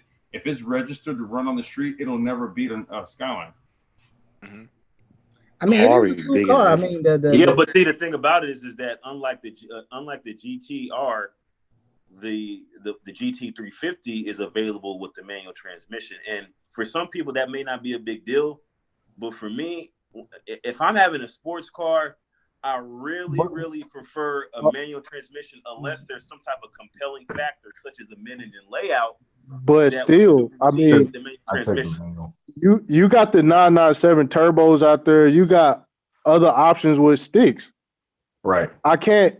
Some of these cars, I would never just be like, let me. It's cars on the used market that's just.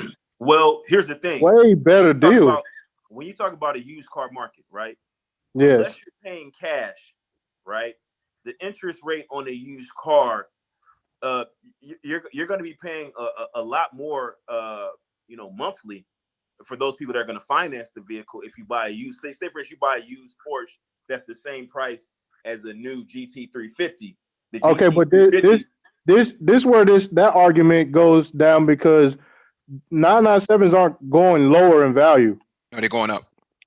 No, it's not about that. It's about the fact that if you finance the vehicle, you're going to have to pay a higher interest rate. So that price of entry is going to be off-putting for a lot of people when they're considering. And then also the warranty that comes with a new car. There's other advantages to having a new car that some people. And then also, even if you buy a Porsche, right, and you say, oh, well, this Porsche is $57,000, right? But when you got to think about it, that Porsche is still whatever. Like, say for instance, the Porsche was $100,000 brand new. Even if you're paying $57,000 for it, you're buying a $100,000 car. So when things have to be fixed, you're fixing things on a $100,000 car versus fixing things on a Mustang. It's significantly cheaper. Well, that doesn't necessarily tell the whole story because I wouldn't do it. Well, I get what Super Trez is saying. Yeah, my motto was used cars with cash all day anyways. Used cars with cash, new cars lease. But what I think what Super Trez is getting at is that the GT350 would be bought by average everyday drivers. And so again, so the average everyday driver wouldn't be thinking about financing a 5 or 6 year old GTR that cost about 60 grand. I don't know how many average everyday people are looking at GT350s though, and thinking about how it's a flat plane crank. They're pretty common. Even where I'm at, I'm in Wisconsin, and people drive these things all year round here. A GT350? They don't stay on the showroom floor very long. Yeah, they're pretty damn common. But to Super Triz's point, the price of the car doesn't necessarily reflect the total maintenance. So if you look at the new NSX, it costs, the TCO is the same amount as a Honda Accord. Well, them GTRs already crossing 200,000 miles, no problems already. Yeah, they're clunky cars because they're very mechanical and agricultural, but for all intents and purposes, I haven't seen one break down on the side of the highway at all. I mean, there's a couple of guys in my work district that they daily drive them.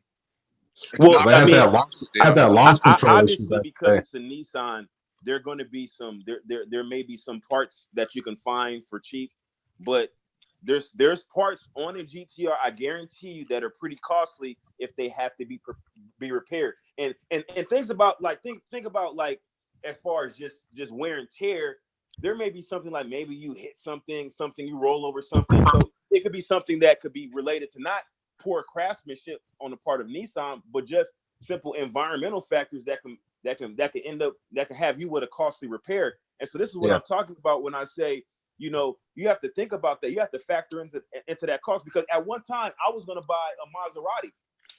When I was in Houston, I was going to buy a Maserati, but I chose to buy a Mustang because my father talked me out of it. He was like, well, how much does that car cost brand new? He said, well, why don't you start looking at how much stuff costs? Then I started looking at that particular year, the Maserati. I can't remember which year it was, but they use Ferrari oil because they still use the Ferrari engine, the detuned Ferrari engine. So but not when 911s tend to go up in value over time. And also, it's not I don't know how many people them GTRs finna start shooting up too with a Mustang. Yeah, but the average person who ends up buying a Nissan GTR would never cross shop a Mustang. And then also, at the end of the day, the mechanical reliability of a Nissan, I think we can all agree, is 100 times better than a Ford. I would agree with that. I would agree with that. My current car is an Infinity, so I would agree with that, and I've had it for a number of years. Is it a G series or a Q series? Dude, my M45, I got a G 2,000 miles on it. Yeah, I got a G. In fact, it has the four wheel steering and such like that. Oh, nice. But my first car was actually an 03 Nissan Maxima 6-speed. It was triple black leather, black everything. And yeah, that was my first car. So I had the I-35 of that year. Did it have you said it was triple black? Yeah. I mean, it was. Did it have like unk pieces in there and libation? No. I brought the car. It's ironic because I brought the car when I got back from Iraq, and I had a friend, a white boy. He brought a neon SRT4, and he raced one of my friends who had a WRX, and he smoked him. Yeah. Yeah. What's up?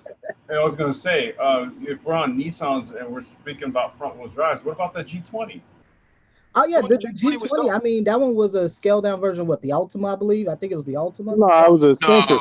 It was a Sentra. Okay. Infiniti G20 was essentially like Infiniti's it was like a luxury version of the Sentra, but that shit was a formidable race car too.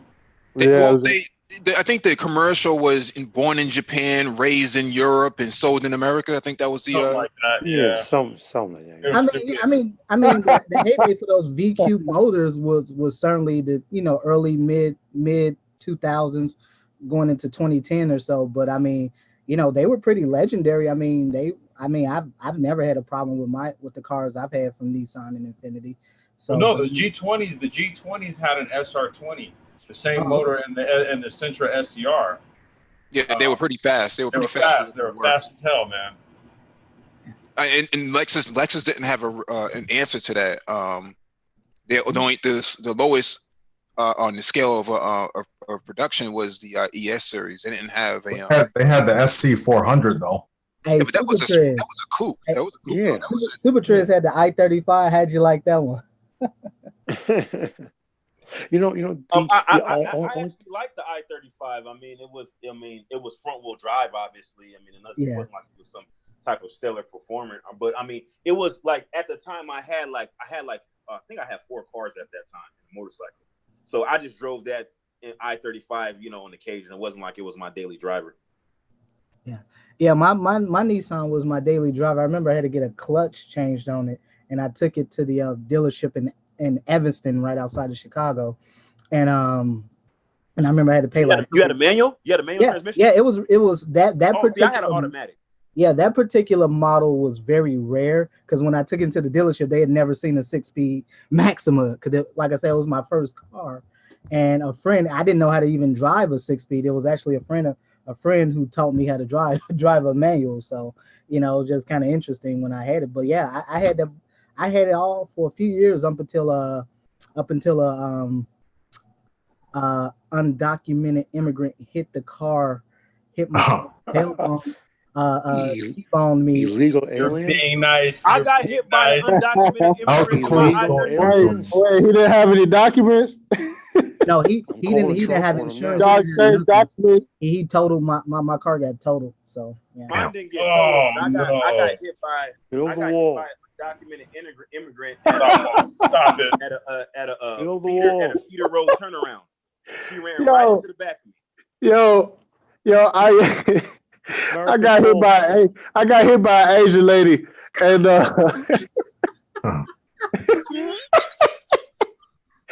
never mind. I love that car, man, because I know the talk is about front wheel drive cars, but I think a lot of folks don't give the maximum credit. At least the early models, the newer ones now they got those BS CVTs that make them slow and all of that. But Dr. Phoenix, what year was your Maxima? 2003. It was an 03. Yeah, it was. Those are with the circle kind of like circle tail lights. Yeah, it was an 03. Yeah.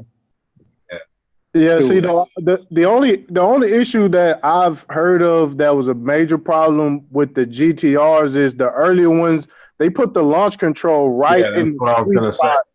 They put the launch control in the sweet spot of the motor, and they were shearing the teeth off first gear. So they lowered the RPM on the launch control, and they modified the transmission. Yeah, you voided the warranty.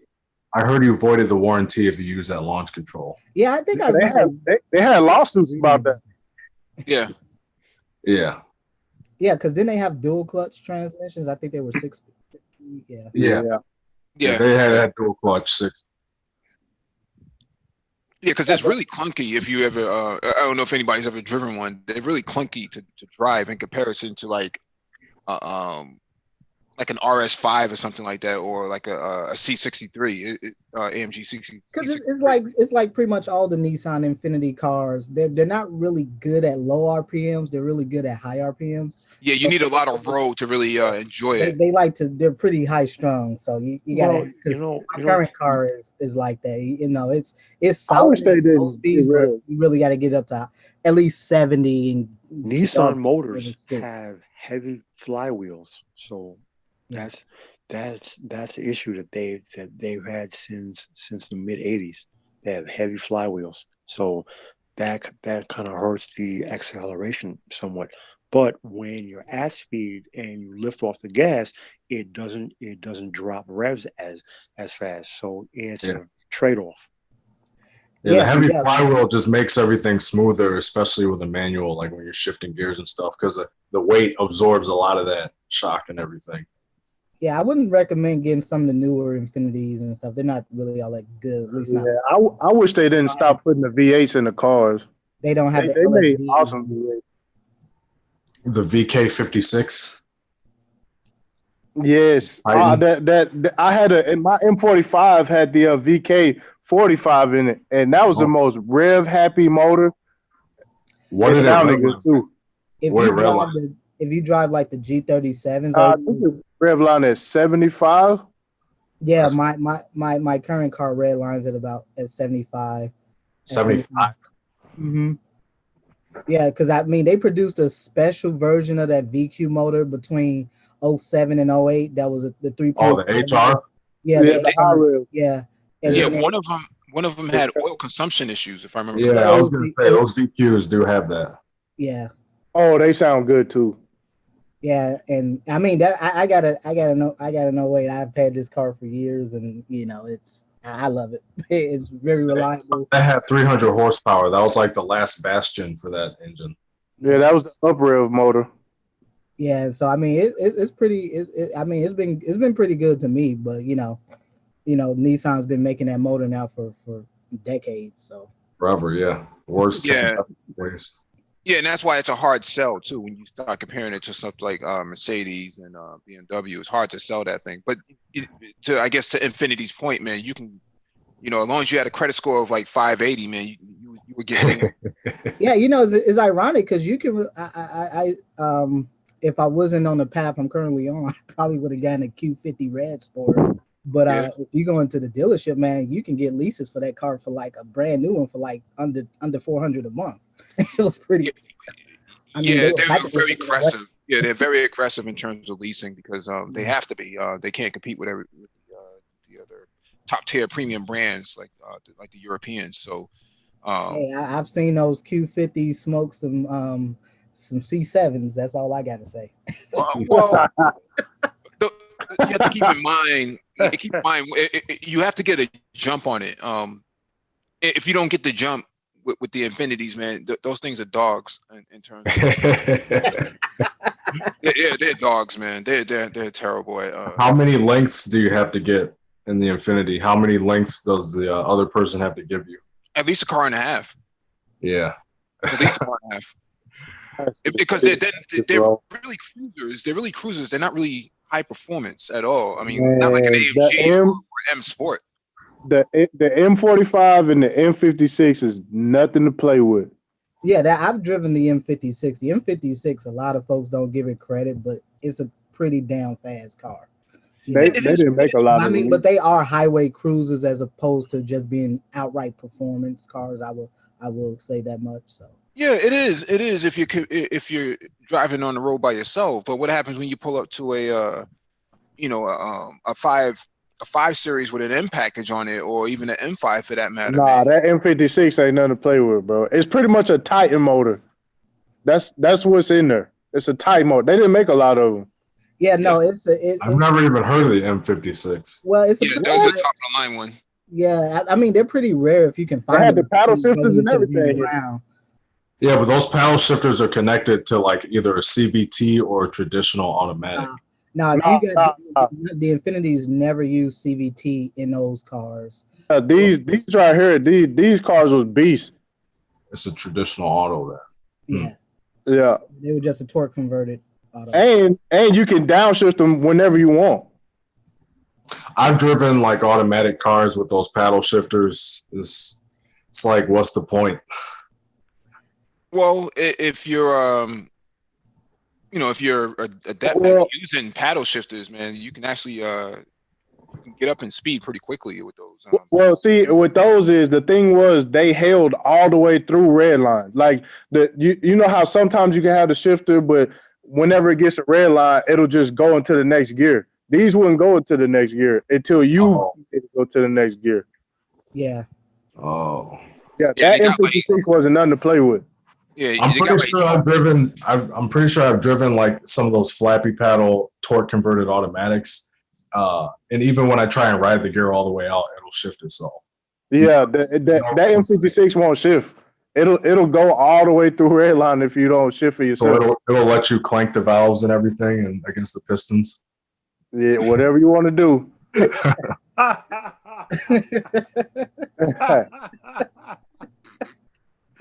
No, I just thought it was ironic because Paul had mentioned he had a Nissan Maxima SE and again that was my first car was a Nissan Maxima and I loved it. Dude, unfortunately, I love the 5-speed manual, baby. I love that car. Charcoal gray, black leather interior. Love it. That's You guys didn't talk about the TL, the Type S. Oh man. Oh yeah. I forgot all about that car. Yeah, but it wasn't iconic though. It wasn't, No, it wasn't. But for for its time in the light, it was. It had a 6-speed manual. I think it had an LSD, and it had a 280 horsepower V6. Yeah, and Acura is a very niche player in the market, man. They are like the wannabe version of Volvo, like this whole kind of I'm a dentist. I'm a librarian. I don't really want to show off, but I'm gonna drive something that looks luxurious, like a Saab or something like that, right? Oh yeah, I love the classic Saab 900 turbos.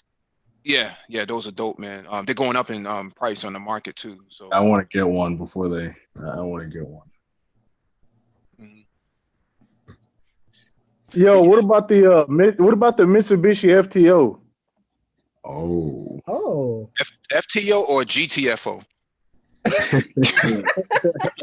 How's it going? Oh my god, man. You're killing me. Oh my god, you're killing me tonight, man. Shots fired. I've never heard of that before. What is that? It's a Japanese only front-wheel drive car. Yeah, we didn't get it. It's front-wheel drive, but they race that car in a lot of different classes. You could drive it in Gran Turismo. That's about it.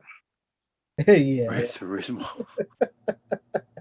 Dude, Japan has so many cars that they don't even sell outside of Japan. I mean, not even in Europe. Strictly Japan only. Like Tommy Kairos. Yeah, man, cars like that, and those have RB26s. The RB26 is a legendary motor. To me personally, the best motors to ever come out of Japan are the RB26 and the 2JZ. But I'm partial to the RB26 because I'm partial to Nissan. RB26 sounds better. The who? I like the 2J. The 2J. Yeah. It was, you know what? The thing about the 2J is they made this same engine and they made millions of them. And it was like, it's just like, we just gonna make a whole bunch of them. For me, it would go RB26, then 1JZ, then 2JZ. Okay. Jay-Z's in the Nas. Jay-Z with the That was a good one.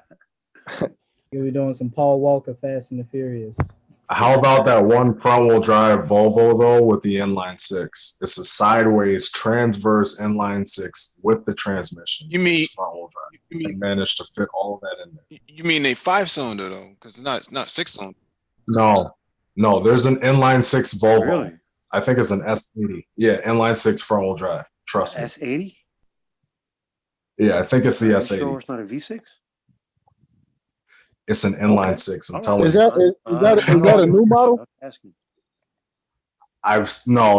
older, like late 90s, early 2000s. It was an inline six. My dad had one. He's like, this has an inline six.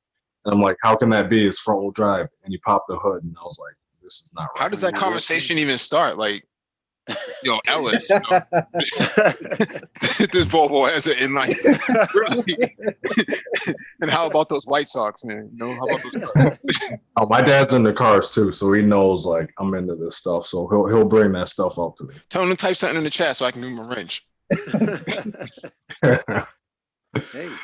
there it is. Volvo S80 to get 24 valve inline 6-cylinder engine, transversely mounted.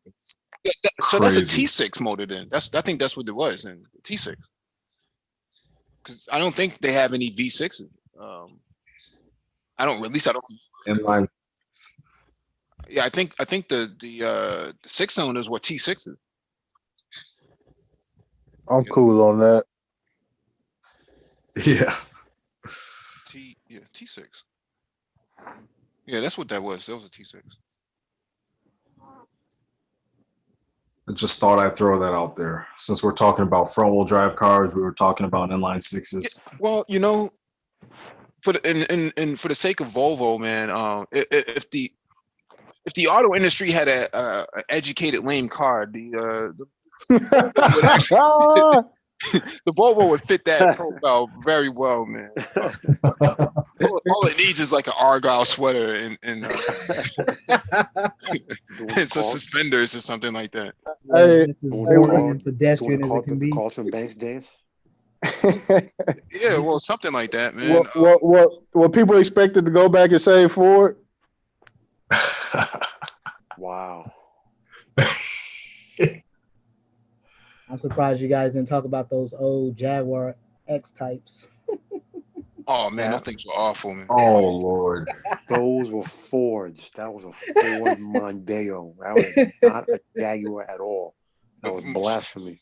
Yeah, more like a Ford Mugain or something like that. Man, awful cars, awful, man. But I've always wanted the C30, man. I've noticed those. Yeah, you could still get them on the market. You probably won't never ever find a Polestar, but the regular model was still good too. You can still do a lot of things with it. They were very comparable to a GTI. I don't even know if the Polestar is available in the US. Well, you can order Polestar parts for it. Oh, okay. Yeah, you can order parts for it. Like Polestar, like a stripper on the pole. Yeah, that's what a lot of people thought, man. I think that was one of the badges at one point until they replaced it with a moose, prancing moose. Oh, nice. Yeah, because they want to emulate Ferrari with their prancing horse. They got the prancing stripper. Oh, yeah, I ain't even gonna lie. My S60R, I had the prancing moose on my S60R. Yeah. Prancing. Yeah, I'm telling you, man, the Volvo is like the icon of an educated lame in the auto industry, man. Damn, man, why you had to put it like that, man? Well, I mean, it is what it is, man. I mean, Passport Gate, Volvo, Argyle sweaters and suspenders. Passport Gate. Passport Gate. I don't know if I would classify the Volvo as an incel though. I would probably relegate like the Focus SVT or something like that. The interior of that like is more.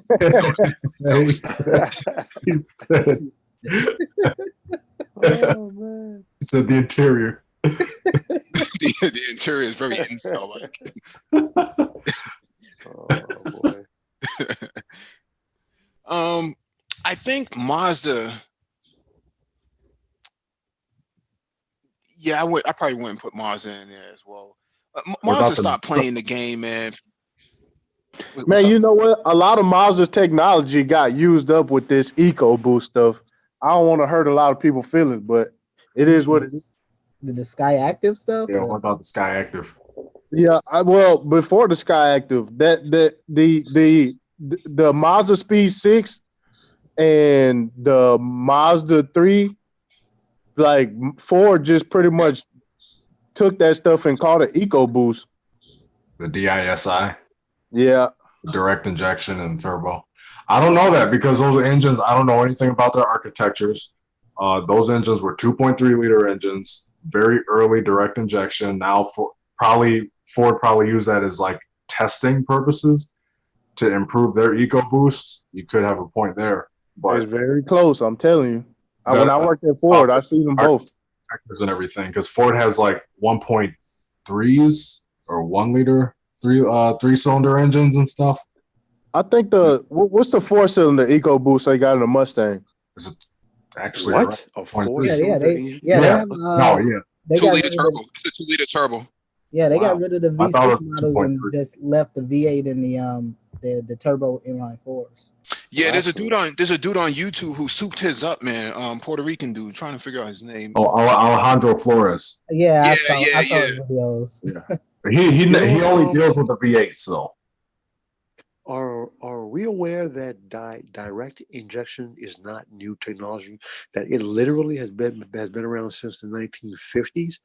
but Yeah. the I the mean, R&D around it was not advanced enough to really do much with it. So the only thing that Ford did was Ford literally took old technology and just brought it back out again. Yeah, but I the mean, direct injection comes from diesel. everybody's been Right? using direct injection though. What's that? I said everybody's been using direct injection. Now, but Ford was the first one to Ford brought it back out in the early 2000s, and everybody, specifically the Germans, laughed at them and said, what are you, what are you doing with that?" But you know what? Ford changed the world because everybody now, including the Germans, basically has the same thing: direct You- injected EcoBoost motors. Ford What changed the car? world. But my point Car? is that is technology that came out in the 1950s. I don't What know. I mean, pick on in 2000? most of your modern diesels run like direct injection. Like it's definitely been around. Right, Yeah. exactly my point. But I I mean, can tell you where I live at, man. There's a bunch of Mexicans around here. Got their old Honda Civics with the big stupid mufflers and stuff like that, and just sound like I don't know. I think the Do I have coffee to call can. ice on them? Well, I Dr. think the Phoenix, you said you were out in Chicago, right? Well, no, not now. Right now. I'm in Wisconsin, but originally, Do Oh I yeah, have to yeah. call ice on them? was that? no, you want to throw ice on it. But to your point, man, those coffee can exhausts, man. If it says Folgers or something like that, or like Keurig, you know exactly where it came from. So. Yeah, but see, you know those N1 shaped mufflers, they look good on Skylines, Supras, RX-7s. Angled, they I look good mean, on. like when I was when I was growing up in Chicago, just hanging out over on the northwest side in Humboldt Park. I mean, Oh yeah, you'll see those Mexicans over there all the damn time. Got the coffee can mufflers and stuff. yeah, on They're so damn sticks. annoying. Yeah, yeah. I used to race with those types of people Really? in that area. Not that area, but it's elsewhere in Chicago. Yeah. the old Honda days, man. Those were fun days, man. I'm telling you. Yeah, man. So is the Mustang 6-cylinder? Is that an EcoBoost motor too? No, don't I have. think it was I just don't a think naturally there's not a aspirated. Mustang cylinder, They or there don't have a used to be, but six-cylinder now no more. there isn't one. Yeah. See, the EcoBoost, if they had a V6 EcoBoost, it would walk away from the. It would just walk away. People would And I be think that's building. why they didn't put it in there, is because they didn't want it to cannibalize the V8 sales. Yeah, but Okay, so look what they hold use on a for the second. look what they use for the GT though. I mean, the GT is not a bad car, even though I watched the No, but video. that's what I'm saying. They pretty much got an EcoBoost V6. You guys know the Lincoln Continental, like the new one, the newest one that's out right now. It has an EcoBoost twin turbo V6, 400 horsepower, front wheel drive. Front wheel drive. That's an option. Wow. They have 3 engine options. They have 2 or 3 engine options, and one of them is a twin turbo EcoBoost V6, 400 horsepower. Wow. Actually, it's all-wheel drive, I think, but it's a front-wheel drive biased or based all-wheel drive. Impressive. Why wouldn't they put the EcoBoost V6 in the Mustang though, man? Because the Mustang brand is the V8 cachet, car. brother. The Mustang has to sound like a V8. Same Brand reason you don't cachet. make a Camaro faster than a Corvette. Same reason And, you do that. and the same reason why GM had to fight internally, because their own people did not want a mid-engine vet. It's that American brand cachet, and that holds a lot. Which brings us back to the conversation we had earlier as to why the Porsche 911 took 60 years to even have a water-cooled motor. Enthusiasts hold a tremendous amount of power when it comes to brand cachet. Yeah, but how they gonna live with an electric 911 though? It's already coming. But that's what I'm saying. You think the enthusiasts want that? It probably won't matter because the hybrid 911 that's coming next year, it's the electric is going to be used for power, not for any conservative issues with it. Yeah, I was actually watching a video the other day. Was it one of the motor? I think it was Motor Week or something like that. But anyhow, they had the new Cayennes that were hybrids, and those things were pretty nasty. Mm-hmm. So, have you seen the Porsche Taycan full electric? Yeah. Not hybrid, full electric. And they sold out already. Really? Yeah, I was reading an article a couple of weeks ago that was saying that the demand was higher than the 911 for that Taycan. Wow. Damn. Porsche might be changing. Well, they said that the majority of the purchases are coming from people who own Teslas. I can see that. I can totally. I would see that because I can see that's exactly, what that car would compete was against the P90 or whatever it's called. Oh, the Tesla Model X. Yeah, wherever model it was, I can't remember. But anyhow, I can see why. I can see those customers coming over to the Porsche camp. I don't know, man. We in for some wild times with the auto industry. It's a lot of weird stuff going on. I'm not looking forward to it. I mean, bro, electric vehicles are the future. Listen, I don't want it. I was born and grew up on the internal combustion motor. Electric vehicles are the future. So when you say that Porsche is changing, dude, Porsche, BMW, Mercedes-Benz, Toyota, GM, Ford, Volvo, Nissan, every car company, the global automotive industry is moving toward full electric. You're going to have hybrids and full electric. If we can at least have still electric sports cars and electric sporty cars and electric cars to drive, I would accept that as long as we have good looking cars that are fun to drive. They need to be shot for those damn rims on that Mustang. Oh, really? Well, it goes with it goes with. You're not bothered with the letters on the tire. It doesn't look. I think it looks. It doesn't look that bad. It's a 4-cylinder motor, right? I thought red means stop. It might have a fart pan on the back. No, I don't think it does. It might have a. No, it doesn't. Now, from what I've seen of it, it doesn't. But I'm not going to play the video because we got flagged last time for playing the video. But I just find this to be interesting. It's got to be a good buy at this point on the used market, right? A 4-cylinder Mustang. Yeah, they cheap. I mean, yeah, they're cheap. I mean, yeah, I mean. Does it use the same engine as the Focus ST? Or ST? I mean, I was seeing base model GTs on Auto Trader a few months ago for like under 30. Like 2018s, 2017. So that's a lot of money for a Mustang. It is. I wouldn't personally spend that much, but yeah, I mean, again, I think at that price point, I'd rather get one of those Kia Stingers or something. Yeah, but I think these 4-cylinders were selling at 20 to 21,000, brand new. Nah, they down to like 12. Yeah, crazy. Yeah, that's a lot of cars. For 12,000. For 12,000, I can get a nice S2000 or a decent S2000. Oh, something that you can have an actual experience in. Or you can go get one of those. You can go get one of the Infinity G37 coupes for about $12,000. Yeah, that's a different experience. This is more like a hand job or something like that. From this isn't like a full deal, like a happy ending. Yeah, it's a happy ending. Or maybe a happy beginning. It never really ends really well. Happy eternity. Yeah. Keep on dreaming, man. Like CC1 or walking. I don't know if those scoops really work to anything. I don't know if really transfer any air anywhere.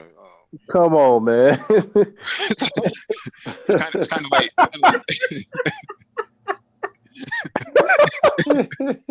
it's kind of like them dudes. Kind of like the dudes with the shags and stuff. No way, dog. Ain't no way, man. Oh my god. Dude, is the wing similar to like a man bun? I'm not. Hey, that's gonna be a no for me. Oh, shots fired. So you change, me. what if you change it to a NASCAR style spoiler though? I think those. Oh God, no! The problem is the car weighs too much for that 4-cylinder motor. It's just What is it? 35, right? It's 35, right? It's 3,700 pounds, man. Yeah, wow. Yeah, the GT is about damn near 4,000 pounds. So I mean, That's a pig. Well, it is an American, so keep that in mind. Yeah, you're right. Big, fat, ugly cars driven by big, fat, ugly Americans. Look at hey, look at those little brakes, man. Look at those little brakes. It's like I was just about to say something about those brakes, man. That's the first thing I look at when I see a car dressed up like this. the brakes are so small. It's like a little plate that Thai City Sun eats out of, man. Hey, let me tell you something. This car right here is. I see people driving cars like this, and I just wonder, like, who was the salesman that like would just talk somebody into doing this? Oh, he's well, maybe he's telling you that those are actually Fiat brakes, so they would look good on I don't know A-Boss maybe. Yo, I got the perfect car for you. A 4-cylinder. I'm telling you, it's like a hand job, man. Yo, hey, follow me to the back. Yeah, they have them in the showroom. It's like a massage parlor or something like that, man. Ford has a massage parlor. Yo. Where I'm at, man, cats driving these Mustangs and these Challengers and Chargers all damn day where I'm at. Yo, don't come to Dallas. With all season tires, man. Don't come to Dallas. Good luck with I got a rear wheel drive car, and I tell you, my car gets a little skittish in the snow. So I know. A little? What's that? You said a little? Yeah, it gets a little skittish. I do get winter tires, but they actually do pretty well for them. They do pretty well, but you can never go wrong with Soto Zeros. So, but yeah, guys, you'd be amazed at the guys even in these northern states like where I'm at, where they have these cars, all drive them year round. So yeah, well, yeah, up until they don't plow the roads and they tell you to get off the road. Yeah, you get stuck or whatever. Just wait until the road is plowed. Well, even when it is plowed, what's amazing is that most of the cars that spin out, man, are SUVs, man. It's, for whatever reason, it's because people driving the SUVs are not used to having to control it in that type of situation. Well, because they think it's all-wheel drive, and I can just go over anywhere. Look at me go over this mall speed bump. Whoa! Look at me! Look at you going over the highway median now because you lost it. Okay, so what's gonna happen with these autonomous vehicles in the snow? They're doing testing on it right now. So I know in Russia they started earlier this year to start doing testing in like Siberia. So that's been discussed about how they're going to react to inclement weather. But obviously the car can't drive on the road unless the road has been plowed. So you just have to somehow get a connection between the tire data and somehow code it in to if this condition, then do this. Well, that's what they're monitoring right now. That's what they're recording right now. I don't see that happening though. I mean, I understand about the tech, but winter driving is so much about feel. It is so much about feel. And God forbid the car starts to fishtail or slide. It's all feel. And you know what? I remember when I was younger driving a rear-wheel drive car in heavy snow, icy conditions. As soon as you take your foot off the brake, you don't even hit the gas. The car fishtails because it's rear-wheel drive. That happened. That's all feel. That happened to me. Go ahead. I was gonna say I was driving my FRS. It was no snow on the ground, but it was still cold out. I was going pretty fast on the highway 3 days after I bought it. Was changing lanes on a concrete bridge, went over some black ice, and suddenly I'm sideways at like 80, 90 miles an hour. Yeah, you can't do anything about black ice. Yeah, I didn't crash, but that's what I'm saying. If you code a car to read a wheel sensor. Let's say that the tire is sliding, like it will read that you was pretty much standing still if the tire's not moving, right? Well, I'm talking more in terms of the tire data, in terms of like grip forces. Well, it has telemetry sensors in there too. So keep that in mind. That even if the car, even if the wheels and the tires are not moving, the physical car is still in motion. So that's what it's reading too. Because it has it has LiDAR cameras on it. Audi is pretty much perfected on stuff already, but through a conventional system. You know what I'm saying? To put the field, you know what I'm saying, that you can control it. Now you gotta have a computer pretty much drive. Gotta teach a computer how to feel. Yeah, well, that's what the artificial intelligence does, right? So it goes through deep learning, right? So it's also being based off of other vehicles' feedback as well. So it's interpreting all of that stuff at the same time. Yeah. So if the vehicles in front of it are inadvertently stopping and things like that, those other vehicles behind it are going to receive that data almost instantly, and then they have to do predictive analysis to determine whether or not they should stop. Yeah, but let's say you're going around a turn, low grip, vehicles in front of you are stopping, so your computer touches the brakes on a low grip turn, you're done. What do you mean? If you're braking, if the vehicle's in motion through a turn, there's ice on the road, there's a low grip situation, snow, ice, rain, whatever, and you mentioned a situation where vehicles in front of it are slowing down, so that the computer receives that data and then slows your vehicle down. It shouldn't apply the brakes in that. No, it's not going to apply the brakes. What it's going to do is going to process that information, that those analytic data points, and then it will determine whether or not it needs to reduce its own speed because of what's happening to the vehicles up front. I guess what I'm saying is, once all control is lost, there's nothing you can do, whether you can feel it or not. Like if something is in motion, it's in motion. Well, do you think that these like professional racing drivers should be consulted by these people that are programming the cars to drive? Well, they already recorded. I think Mike should be a consultant. I think they already recorded. Mike. Well, they're already recording, the analytics from Lewis Hamilton and the rest of these fast car drivers in order to get more input into the data scheme itself.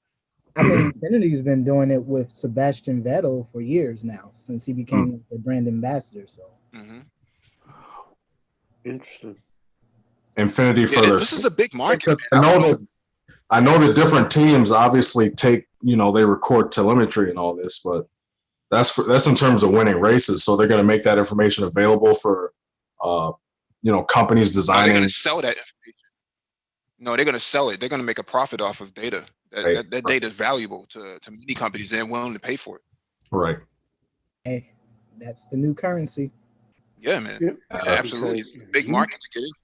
If you can be the first company to the market with a car that can drive itself in snow and icy conditions and drift and actually make its way around cars that are stuck and stopped in the road under snow and icy conditions, bro, you will clean up. Absolutely clean up. But Paul, my thing is, that's not going to happen without rails or some kind of track.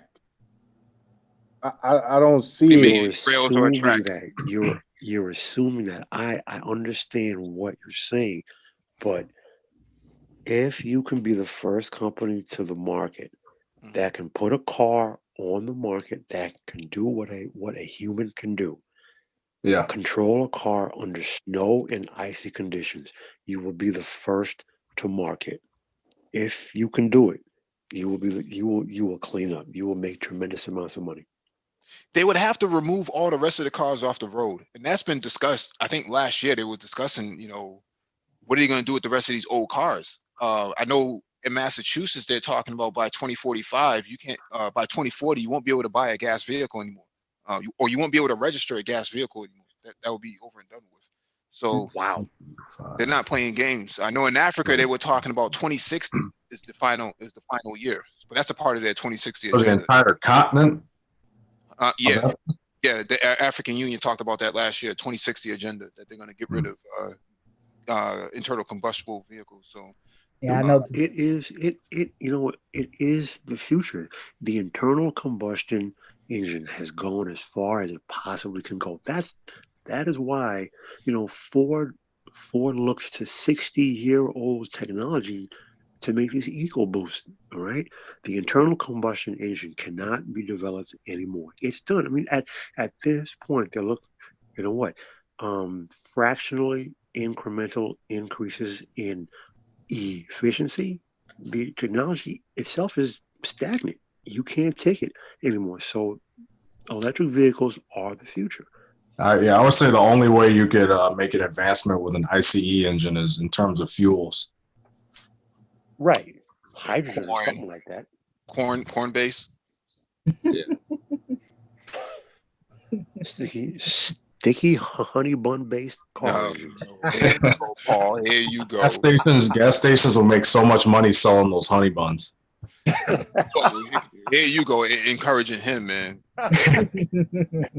If you can do it, you'll make so much money. One of these days, somebody's gonna clap back at Paul with bratwurst, sort of. Bratwurst. Oh my god. No, man. But who gonna be the first one? to Who do gonna be what? which one of y'all gonna be the first person that go ahead and be like, you know what? I want this car that's gonna do everything for me. Nope. I'll be the last one.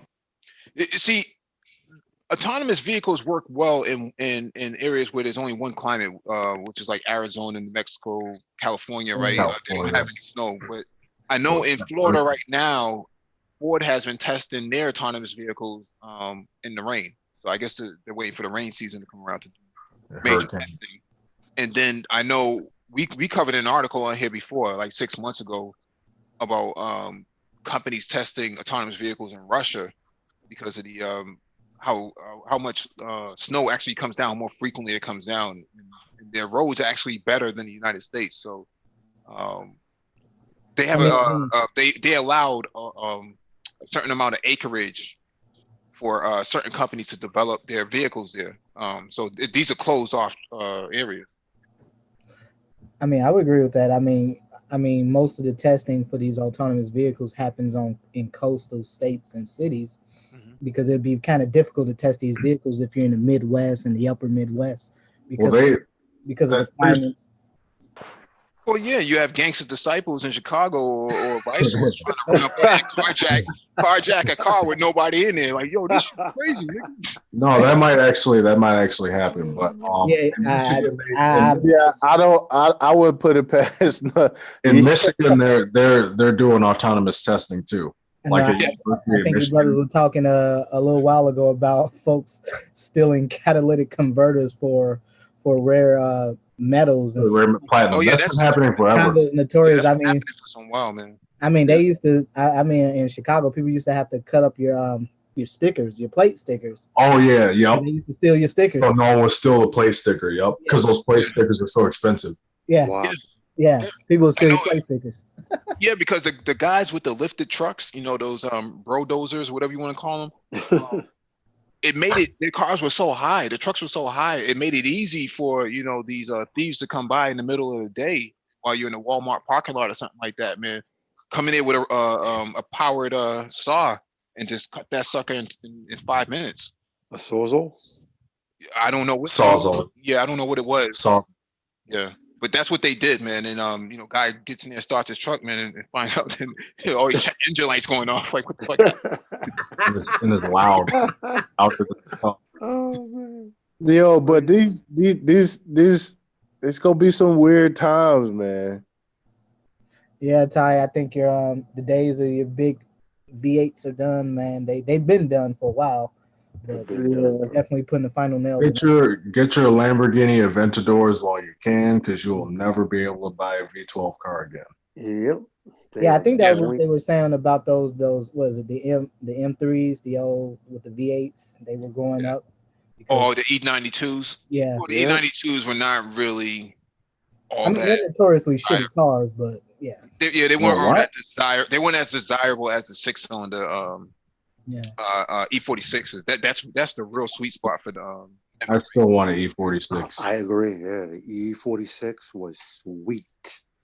Yeah, you know, there's Yeah. a couple of cats that live near me that have those E92s, and I don't know how the hell you drive them in these cold weathers because of the oil that they use that is not particularly good for cold weather. So What kind of oil is it?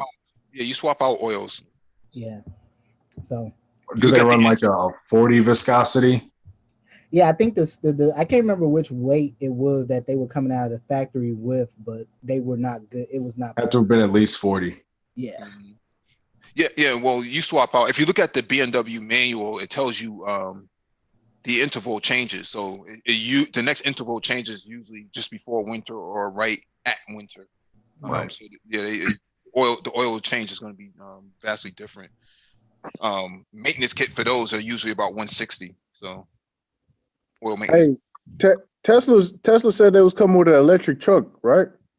Yeah. Yeah, they have a couple.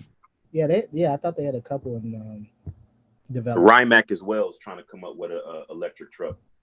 Yeah, GM wanted to buy them, and then I don't know what happened with that. Yeah, but they're a Russian company, right? Rimac. Yes. I believe. I don't know if they're Russian. I don't know if they're Some Russian. kind of Eastern European. Yeah, I thought they were Ukrainian. Yeah, I think.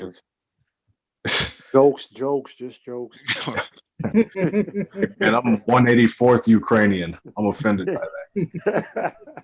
Hey, okay, so check this out. The electric car, like y'all said, is pretty much going to be seen as an electronic device, not more like machinery or like an appliance, like a toaster. I'm calling them toasters from now on. It's supposed to be a refrigerator with 4 wheels, but go ahead.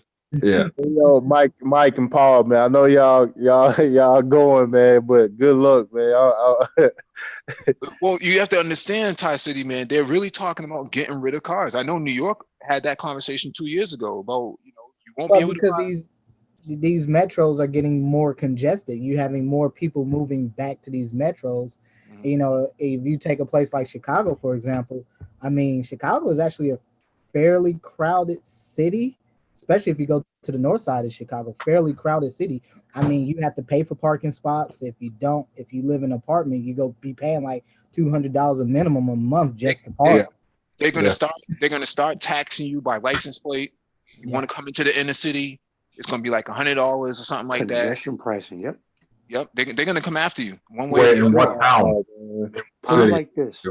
Put it like this. This is 2019. By say 2049. By 2049, 2045. So say 20 to 25 years from right now, you will barely be able to buy an internal combustion engine. Mark my words. Do you know what? I'm get my R34 soon.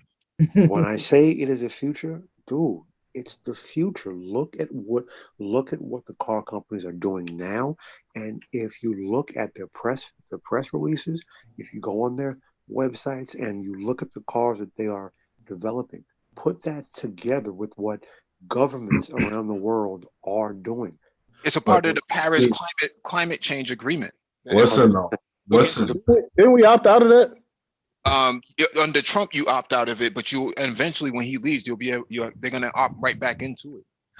Listen, as long as we're gonna have metal against metal moving parts, we're still gonna need lubrication, which means we're still gonna need oil. Or KY jelly. It's still oil though. Listen, we're not talking about military and industrial applications. For passenger road vehicles, electric vehicles are your future.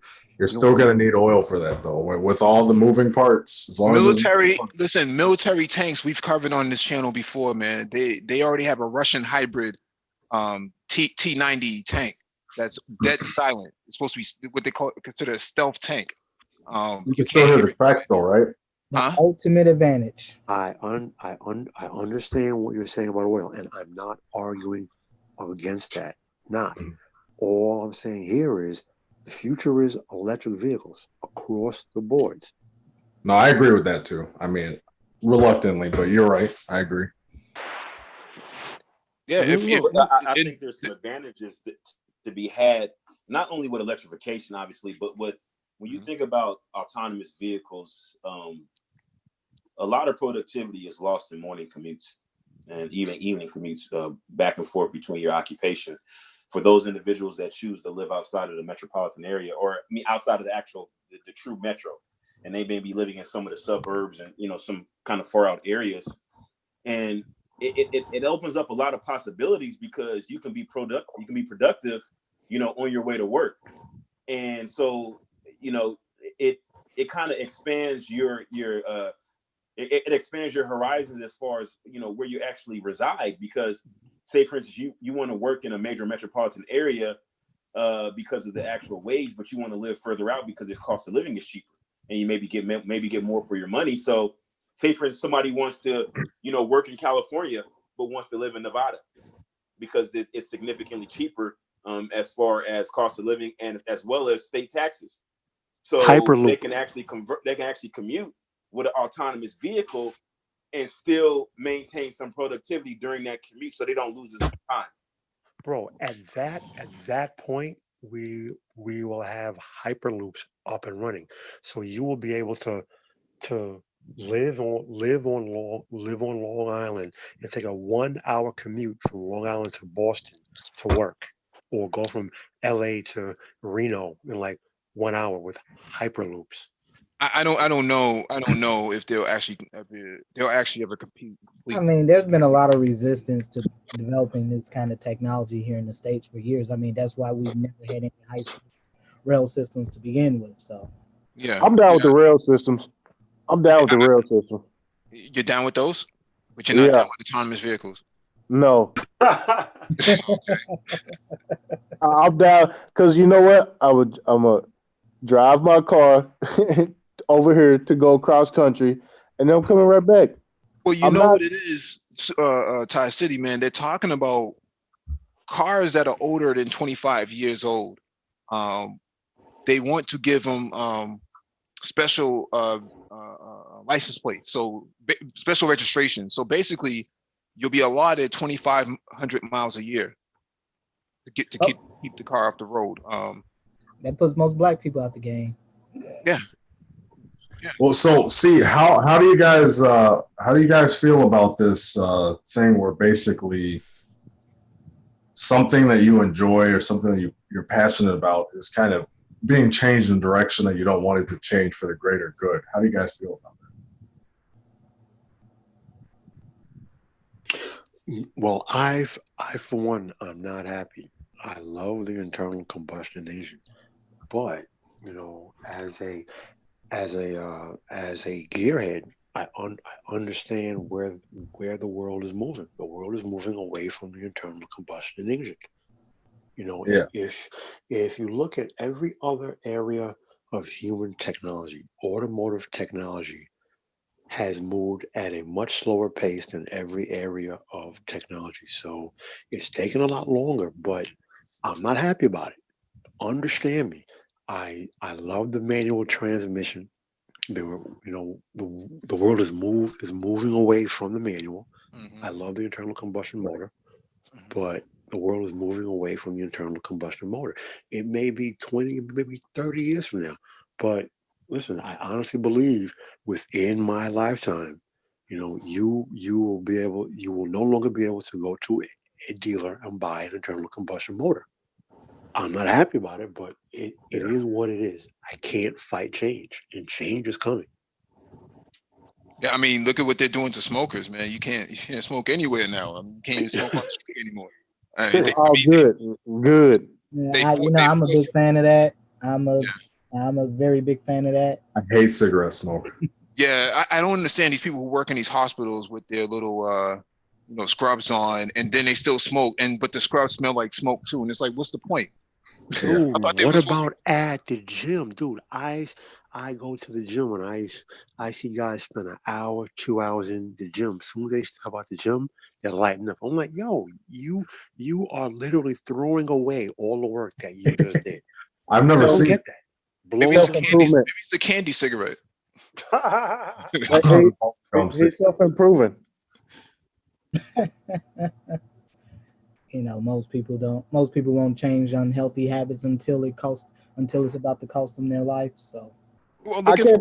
look at a pack of Newports in New York, man. It's about $20 a pack, man. I mean, at what point do you stop? I mean, You stop and say, okay, I need to quit, man. Close. not. I mean, literally, people do not change until literally your life is on the line. So I mean, Hey, one of those things you accept. hey, Paul. Yes, sir. So one of these days, old man Paul gonna walk out his door. It's gonna be a pod waiting for him to just sit in. It's gonna whisk him away to wherever he needs to go.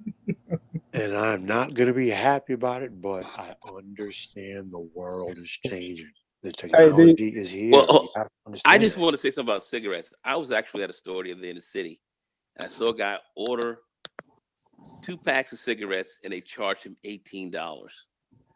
I looked at this dude and said, "Bro, what the fuck are you doing?" I'm like, $18 in New York. I mean, I almost busted out laughing right there in the store because I was like, "Dude, And those are you should cheap put cigarettes too. Those you are should those are put cheap you ones. should put a Tootsie Roll wrapper on your head and say you the biggest all day sucker walking around here." That shit was crazy. $18 for 2 packs of cigarettes, incredible. I mean, it's unbelievable, man. I remember when I was a kid, man. I had family members that were smokers, and they used to drive to Indiana. Oh yeah. Just so they could get cartons of cigarettes because Chicago has some of the damn highest taxes in the goddamn country. Go to Indiana to get your gas. You get cigarettes there too. Yeah, yeah, exactly. It's a 4-hour drive though, right? And hell no, man. It's like 20 from where I grew up at, man. About you be in Indiana like 20-30 minutes stops. If even that. I'm literally about 20 minutes away from Indiana. Yeah. Right there. Yeah. I mean, if you're on the south side of Chicago, man, you can just take Stony Island out to Indiana. I mean, there you can take the 90. Take the 90 to the Skyway. Take 94 down to 80 and 80 or the Skyway. Yeah. So I mean, you'll be in Indiana in like 10 minutes tops, probably. No problem. Hey, Paul, you said Hyperloop. What is that? That's not. Oh yeah. That's not like the magnet rail stuff, is it? No, well, kind of. I think the Hyperloop isn't a Hyperloop using a vacuum tube technology. Yeah, both. It's both. So it's a maglev that's basically inside of a near vacuum tube. So there's no aerodynamic resistance. So they're saying that these things can travel well over 300 miles an hour or faster. But so the biggest concern there is if there's any loss of seal, you know. Oh. But the big thing there is that, you know, like what Mike said, America does not have a rail culture, which is why Amtrak is literally decades behind anything that Europe has. So China has the fastest train right now. Yeah. Oh, it was Japan. No, it's China. How fast is it? China's train goes up to 300 miles an hour. Exactly. Oh wow.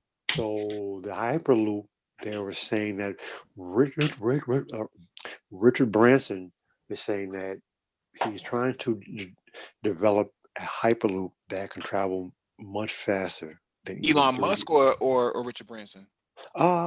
Both really. They're both trying to make claims. Mm-hmm. They're both trying to make claims as far as the speeds, but to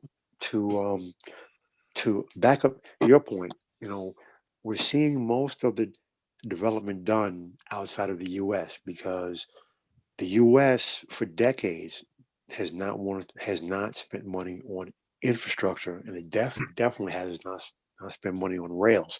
So I think that's because of the railroad. I would like to see. Oh no, they took the money from the. Yeah, they took the money from the infrastructure civilian infrastructure projects and put it into the military. You know what? You're right about that. Then they went into the military and pull funding for the wall for the infrastructure, anyways. Well, I mean, that was after the fact. That's 2019, but in 2001, that money that was supposed to go to infrastructure for the country went into the military budget, man, and kept Lockheed Martin alive and Boeing. Oh, I think that those were supposed to have the projects that was supposed to boost all these jobs, if I remember right. Yeah, it was supposed to, but that's why you see bridges in Minnesota and fucking Washington falling apart. Right. That was the end result, that they neglected all the infrastructure in order to go to war. Tight. Come back home, you can't even bring your tanks across a bridge because fucking bridge is falling apart. Tight. That's tight. Yeah.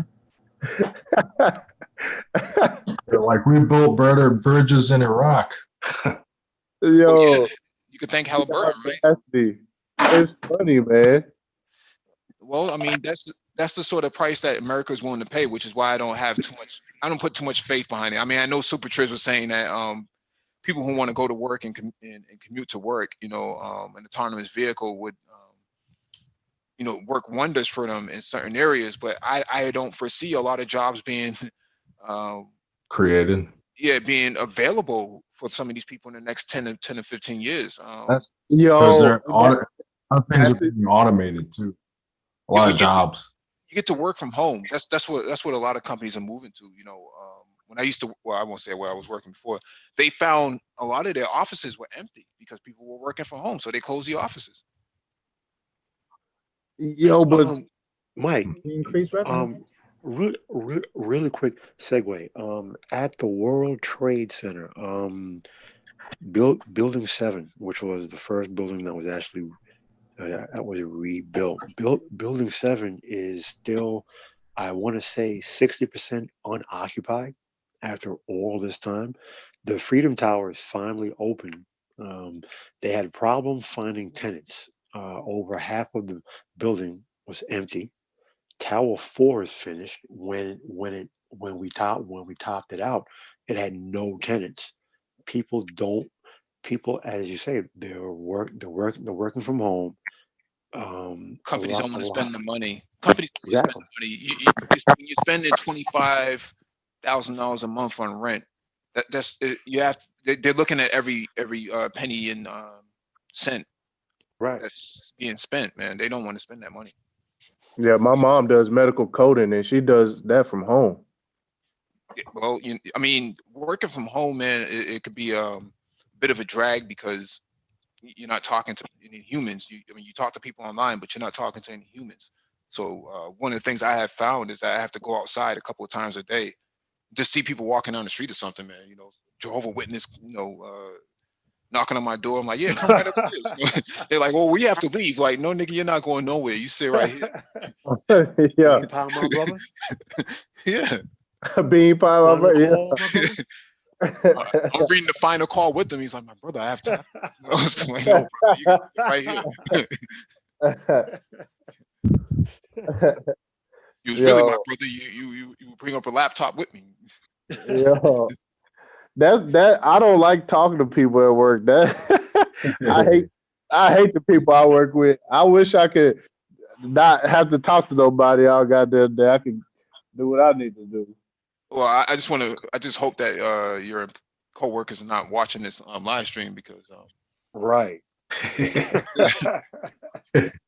Nah, man. They know I don't give a fuck. You're working under a diesel truck, man, and somebody dropped that engine on you, man. Boom. Yeah, you know what? Hey, you know what? Y'all joking, but last week I went off on one of my coworkers and he just started playing Christian music real loud all goddamn day. Was it Kirk Franklin? No. It was the sway side to side church music. Oh. Wow. Yo, and you know what? I would have got more mad about it, but it was just funny because I don't give a fuck. Rebuking you. Nah, man, and that's the funny part. I don't give a fuck. Yo, did he start speaking in tongues? Yo, It's like I made my point. I proved you wrong in front of the supervisors, and now your way of dealing with it is calling upon the Lord. Well, there might be some passive aggressive type stuff too. Though. Yes, bro. Some very female shit. Well, I mean, what was they playing? Hey, little Walter. Nah, man. Nah, man. But yeah, but you know what? Even at my job, I'm looking around there. I'm like, this place might not even be here 15 years from now. You know what I'm saying? Because somebody going to come with a large carrier company that's going to be autonomous, and this place is going to be done. They're not going to be able to save the money from healthcare to wages to overtime to maintenance and all that shit. Like, they just going to get beef. They're going to be able to move freight way cheaper. Well, they'll just fire you and then bring you back as a contractor with no benefits. Man, facts. That's the American way. To make you an independent contractor, so they don't have to pay you benefits, no pension, no savings plan. Oh, like an Uber driver. Well, you might be driving Uber pretty soon if your coworkers find out what you said. Nah, I'm cool, man. But only for a little while, because then the autonomous cars will take over. Well, I'm looking at this thing from a freight standpoint, and it's like, if Amazon just really wanted to just fuck everybody, I think they could do it. Amazon? Why do you say that? Oh, well, because they have so much shipping going through them that if they just, and they contracting with different people, they don't have they have trailers, but they don't have trucks. If they put a whole system in place, a lot of people will be hurt. Well, that's when they're going to talk about breaking them up. They'll try to break Amazon up as a monopoly. Through antitrust. Yeah, that's what Elizabeth Warren has been pushing for all this time, anyways, is to break up Amazon. Yeah, but you know what though? With all due respect to that argument, I hear what she's saying, but Amazon does not meet the written paper requirements to violate the Clayton Antitrust Act. Just because you control a market in and of itself doesn't meet the requirements to make you a monopoly. Mm-hmm.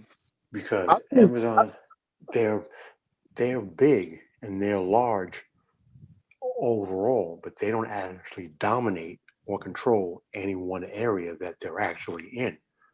Overall, the company is massive. Man, and I think they've been playing the political game pretty good too. Yeah, well, you kind of have to if you're being smart about it. Yo, this dude buys press companies. Like, he buys that shit. It's a whole nother level. He's being told to do it. Do it now while you still can, because once another president comes in and they decide to break you up, you won't be able to buy anything. So, yo, it's genius on a whole nother. No, the more you think about what Amazon got their hands in and how they moving out here, it's just, I don't know. They haven't made no big misstep yet. Well, because they're in the right place at the right time. Microsoft was big, and then the government came and broke them up, and then you had other companies like IBM and Ma Bell and all that stuff. Man, they could have done similar things, but they all got external interference into their operations. So Amazon was in the right place at the right time. Yo, you familiar with the guy who came up with satellite radio? Yeah. And how the FCC came and broke him up? Mm-hmm. They split XM and Sirius, and they made him split half of the signal. Wait. Time out. I thought XM and Sirius were two different companies. Then they merged. Yeah, they merged after. Yeah, but the signal was one signal at first, and the FCC made him split his signal. That's why XM came. They split it, and then I forgot how they did it, but it was a way they did it to where he was actually going to stream video and radio because he had the signal to do it, and they made him break the signal down. It's crazy, man. Yeah, but I don't think it was necessarily the government, but I think there may have been like satellite providers that don't want to be ruled out had a hand in all of that. You know, don't ever put big corporate lawyers and stuff like that out of the question in terms of this. But in terms of like vehicles, man, I don't foresee a whole lot of vehicles being sold, man. I mean, we already talked about this earlier, but 1.5 million vehicles on dealership lots right now across America not being sold. And that is phenomenal when you think about the fact that GM alone used to sell 1 million vehicles per year. That's how much the automotive landscape has completely changed. But do you think that the cars being on the road longer had affected them though? Because now cars lasting.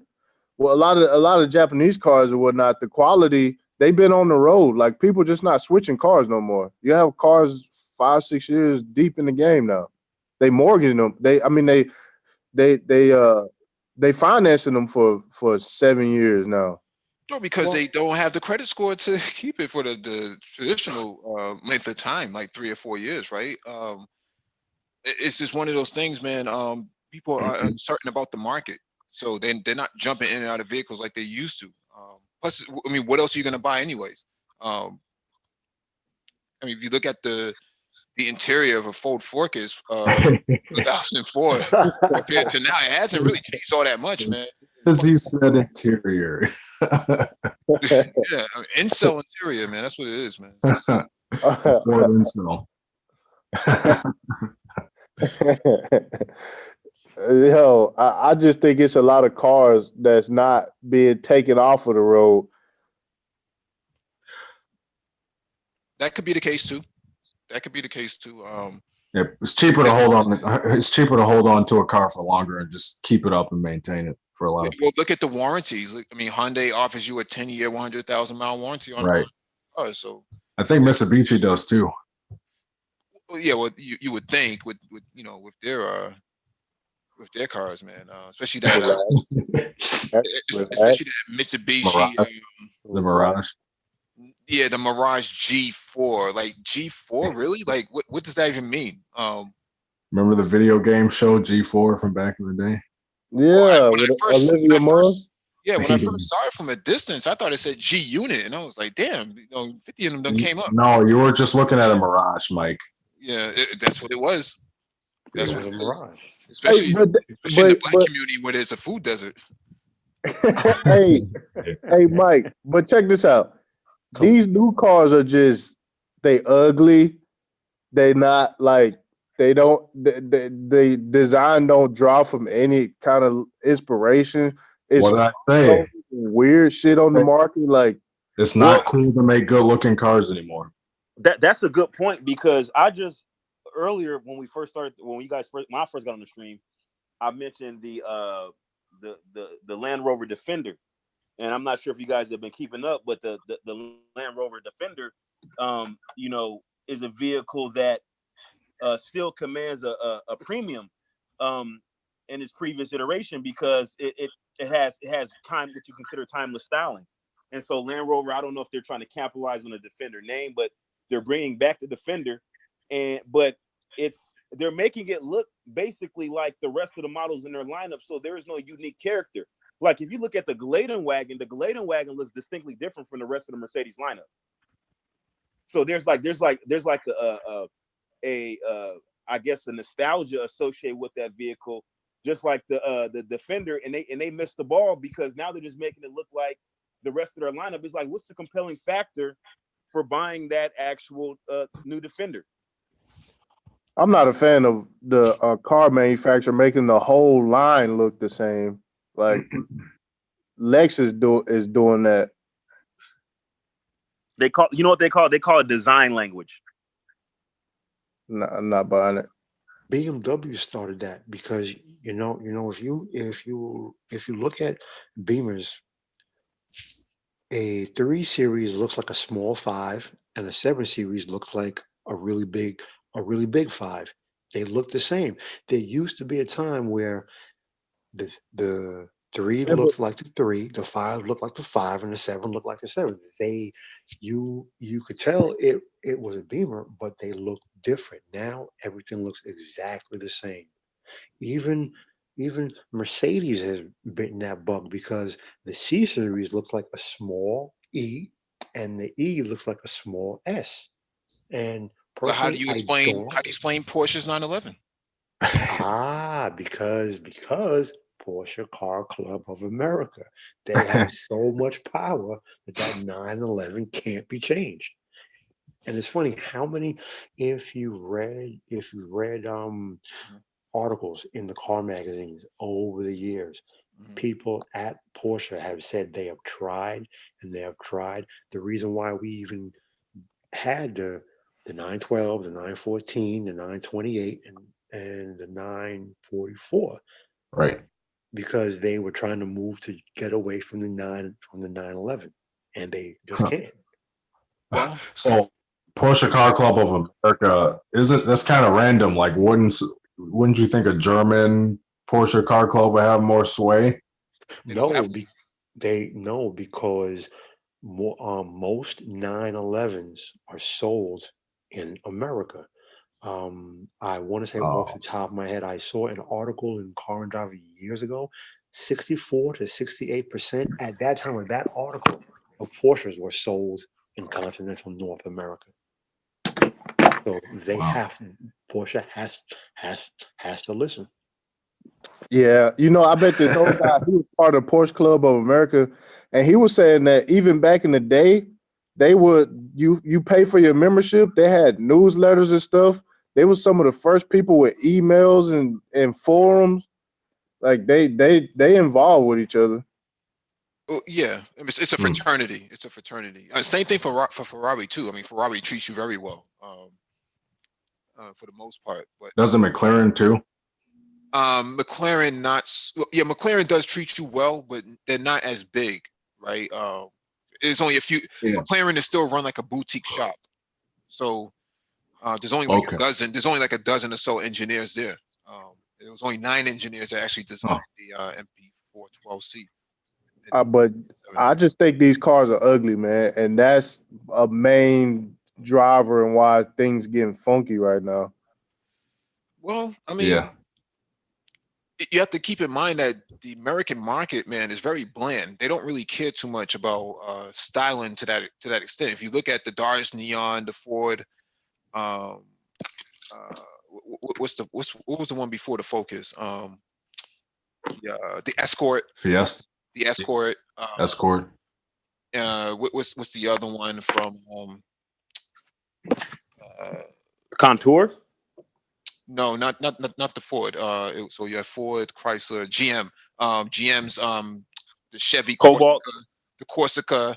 Those some of the Okay. cars were So my bland. That if they're willing to buy those, that's what Volkswagen. I read an interview from the head of Volkswagen, and they said the same thing, that they eventually moved into that same arena too, because the design language on the Volkswagen, yeah, it was very European, but it was costing them a lot of money. And in order for them to keep up with the American uh, DOT standards, man, they had to bland it down, and that's why the so Genesis Mike, look my ugly. Too. my question to your point is this: who technically the dealers did it to themselves, or is it a sort of a chicken or the egg thing? No, not the Where dealers, the who manufacturers. you know what I mean? The manufacturers, who started it? Was it the people buying the cars that didn't care, or was it the manufacturers putting out bland garbage and people just obliging, not really caring to speak out against Um, I think it's a combination of both. The way you sell European cars in America is that the fact that it is European. Um, Well, even the Japanese cars, like the Evo 8 and the Evo 9 are so aggressive. I don't even know how they got the 10 and 11. They don't even, and even what they did with the Subaru was aggressive. Like they had Subarus wild have always stance, and they just, I don't know what happened. They need crossover appeal, and that's well, where they built a bunch of crossovers. that too. But in terms of like the in order to keep up with the standards and still sell a vehicle, that was the Look, way to look do at it. what they did to the Even Eclipse, man. It Volkswagen was right a now is talking about the Golf 8 is not coming to America. So that's the extent of where we are right now. I mean, if you look at the Toyota 4Runner and the Land Cruiser, it's not that much of a difference in design language. So you might as well just get a Land Cruiser over a 4Runner. I don't know, man. I think there's a very big difference in design language. Now, when we talk I about know there is, man. I'm effing with you. the previous generation Highlander shared design language. Believe it or not, the previous generation Highlander shared design language with the Land Cruiser. If you actually look at them side by side, you'll see the similarities in design language. The 4Runner has a completely different design language than a Land Cruiser, because they can't have the 4Runner share design language with the Land Cruiser because it will cannibalize Land Cruiser sales, because the 4Runner is actually a very capable off-roader, and it's a very, very tried and true platform. The Land Cruiser, on the other hand, is very, very expensive. We're talking about a vehicle that's in the $80,000 range. 120. No, I'm talking about the actual Toyota Land Cruiser, not the Lexus. The Toyota Land Cruiser is about 80 something. Because I want to buy one. I went to the dealership and I seen how much the used ones were still $60,000. You think pricing play into this too? Yeah, but that's because the Land Cruiser is based on the Hilux, which is a European only straight off-road vehicle that was built and designed to go head to head against the Land Rover. You think pricing play into these cars sitting on the lot? Because some of this stuff just look inflated. Like there's no way They're giving the cars away, man. My coworker, I talked about this before. A coworker put $1,000 down on a Toyota Camry, brand new off the lot, $49 a month. How can you beat that?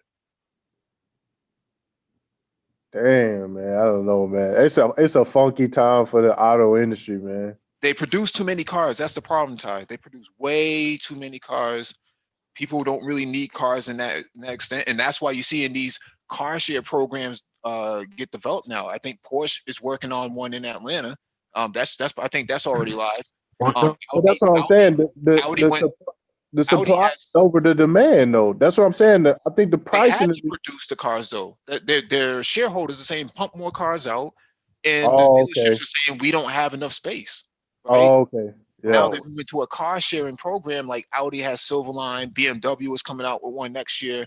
Mercedes is working on one right now. Cadillac has one already out on the market. Volkswagen is talking about building one next year. So, all these cars, man. People don't really need to own cars anymore if you're going to have a car sharing program where you just pay monthly. I think we covered an article. Oh man, don't get into a subscription for a car. Yeah, like Netflix, man. Just put the CD back or the DVD back in And the then on mailbox. top of that, Oh man, on top of that, cars are going I hear y'all talk about these cars are going to become so utilitarian. Yeah, pedestrian cars, man. The more I hear y'all talk, man, it just market saturation. It's market saturation. Mm-hmm. There were so many vehicles. Auto analysts actually said the same thing about SUVs in the early 2000s during the quote unquote SUV craze. So now we're seeing it across the board. So it's a multi-pronged thing. You have market saturation. The market is flooded with vehicles. People are uncertain about the economic future. Cars are lasting longer. So if you have a vehicle and it's running well, why spend money on a new vehicle when you can just maintain the vehicle that you have? And there's so many vehicles on the road, but the auto manufacturers are still pumping out the vehicles, thinking that, well, we just gotta maintain the course. okay, Paul. Who takes the first L's? Which company start taking the first L's? Because they can't do this forever. In terms of what? L's in which way? As in somebody's gonna have to fold. Oh, GM. What is it? Is it GM or Ford? Ford is partnering with Volkswagen, so they've already bitten the bullet, right? They've already stopped producing subcompact vehicles. Right. So Okay. they're all working together. You got BMW and Toyota working together. You got many of these. What is it? Nissan, Renault, and Oh yeah, Nissan and Renault. Nissan, Renault, and another company, Mitsubishi. Yeah, they're all working together to stay alive because, I mean, what else are you going to do? And then I heard Toyota might consult Porsche to bring the MR2 back. That would be nice. I would have thought that they would have went to Lotus. Yeah, that's very close to Porsche's bigger though. And the Lotus Elise in terms of. I guess Toyota is partnering with Suzuki. If you guys aren't aware of what's the latest news, so they're going to be. I think they're trying to make like some type of SUV or something like that. Or they're probably going to bring back the Samurai. I don't know what they're going to do, but they're Samurai. definitely partnering with Suzuki. It's not going to be as cool as it used to be. Lawsuits waiting to happen. Oh my God, the Samurai. That thing a was lot a of the death trap.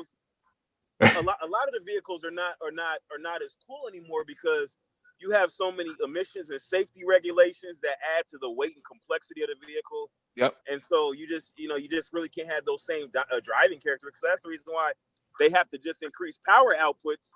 But at the same time, it's like, I'd rather have a vehicle with less power and less weight, personally. Yeah. Mm-hmm. No, I mean, I think Americans are at the point where they don't really care anymore. They need a car to go to work, or they need to go do Uber or Lyft. Man, they just need something that's compliant, and that's just the end of it. That's also one of the prongs that Paul was bringing up about why things are becoming the way that they are. Mm-hmm. I don't know if things have changed since the last time I was in the Midwest. But from what I saw, the last time I was in the Midwest, you couldn't find a foreign car on the road. Everything was American made. I mean, not even Toyotas. You could Ohio. Like if you're deep in the middle of like not near a big town, yeah, that could be the case. Okay. If you're in Michigan, you're going to see a lot of people driving Dodges, a lot of Challengers, Chargers, a lot of Fords, a lot of exactly my point. Exactly my point. So stuff. Everything is American vehicle. So the point that I'm trying to make is that I'm of the theory that the bulk of foreign car sales outside of luxury vehicles, my theory has always been that the bulk of foreign car sales are on the coasts, not so much in the Midwest. You see a lot of foreign cars in this, like I said, in the big cities like Chicago, for example. Gotcha. You'll see a lot there, like especially in the suburbs, people driving Toyotas and Hondas and things like that. In the big cities, where there's a lot of diverse, different types of people, you'll see a lot more foreign cars. But in rural areas, another factor that people don't consider is that a lot of the foreign car manufacturers make vehicles that are more designed for larger cities, because a lot of these American cars, they're large dimensions, and so you really can't, like, depending on where you're at, if parking is an issue, like here, like if you live in Seattle, you got to think about parking. Like if you got a big vehicle, like you don't see like these pickup trucks and these big Suburbans, like you don't see that in the city because there's nowhere to park it. And especially if you live in a garage, you got a parking garage, you can't even fit those cars in those parking spaces in a parking garage. Yeah. The Fiat 500 would be perfect for that stuff. Or a smart car. Yeah, Triple X would be so impressed and so happy. I mean, that's in Japan. They got the K cars. Yeah. Yeah. And they had an engine tax too. Like if your engine's above 3,000 cc's, you have to pay a certain tax. And then on top of that, they actually try to limit the number of older cars on the road, so you can only have a car within a certain year range on the road. Yeah. Special means like to keep an older car. Well, that's why you see Ferrari, McLaren, Porsche, all of their cars are below 4 liters. Anything above 4 liters in other countries, those things are forbidden. Basically, you can't even import them. So Right. Ferrari has figured out to keep them at 3.9, and they're all 3.9. All of the flat plane crank V8s. Now with the 458, it's a 4.5 though, right? What happened? The 458 is a 4.5. What's going on, Super Trizzy? Are you all right? Blink twice. Man, I'm driving like it must be an accident or something. I'm trying to get to this party and stuff, and it's like I don't think I'm gonna make it now. But anyways, I was gonna say with the actual restrictions, Russia has a version of the Mustang, and they can only sell the 4-cylinder Mustang in Russia because I guess there's some type of expensive tax if you have an 8-cylinder vehicle over a certain amount of displacement as well as horsepower. So even the 4-cylinder version of the Mustang for Russia is detuned. I'm not sorry, not the Mustang, but the Camaro. The 4-cylinder Camaro in Russia that they sell in Russia is detuned. Yeah, Russia has Russia is trying to keep pace with the rest of Europe in terms of the climate change agreements and stuff like that. So, plus they're not a very broad market to begin with. So, any money that they can be made from taxation is going to be in the best interest of Russia. Okay, so is everybody on the panel in the belief of climate change? I think when you take into consideration the criteria that is being used to measure it, yeah, you do have a problem. You can't have cars putting out certain levels of CO2 in urban areas and not think that it's not impacting that area. No, I understand that. I'm talking about global. I'm talking about global. Well, see, here's my thing. My question from an environmental standpoint is how can you quantify the actual human contribution to climate change versus something that may be happening anyway, or is it truly due to cars? Because I've heard arguments that it's also due to the basically the world's demand for meat, and so they've with the enormous amounts of cows contributing to methane from their flatulence, and it's all kind of theories, but nobody's really been able to quantify and say, okay, from this specific area of human activity, we can quantify that this amount of emissions is being produced versus agriculture produces this amount of emissions versus just basic whatever volcanic activity produces this amount of emissions. So we haven't really determined that yet. It's a cumulative of many other things too. So you have a lot of Don't we generate CO2 by breathing as well? Well, you get it from a lot of when guys. We exhale. Yeah, well, you get it from a lot of guys passing gas too, but that's well, I mean, I think the concern is not only CO2 but carbon monoxide as well.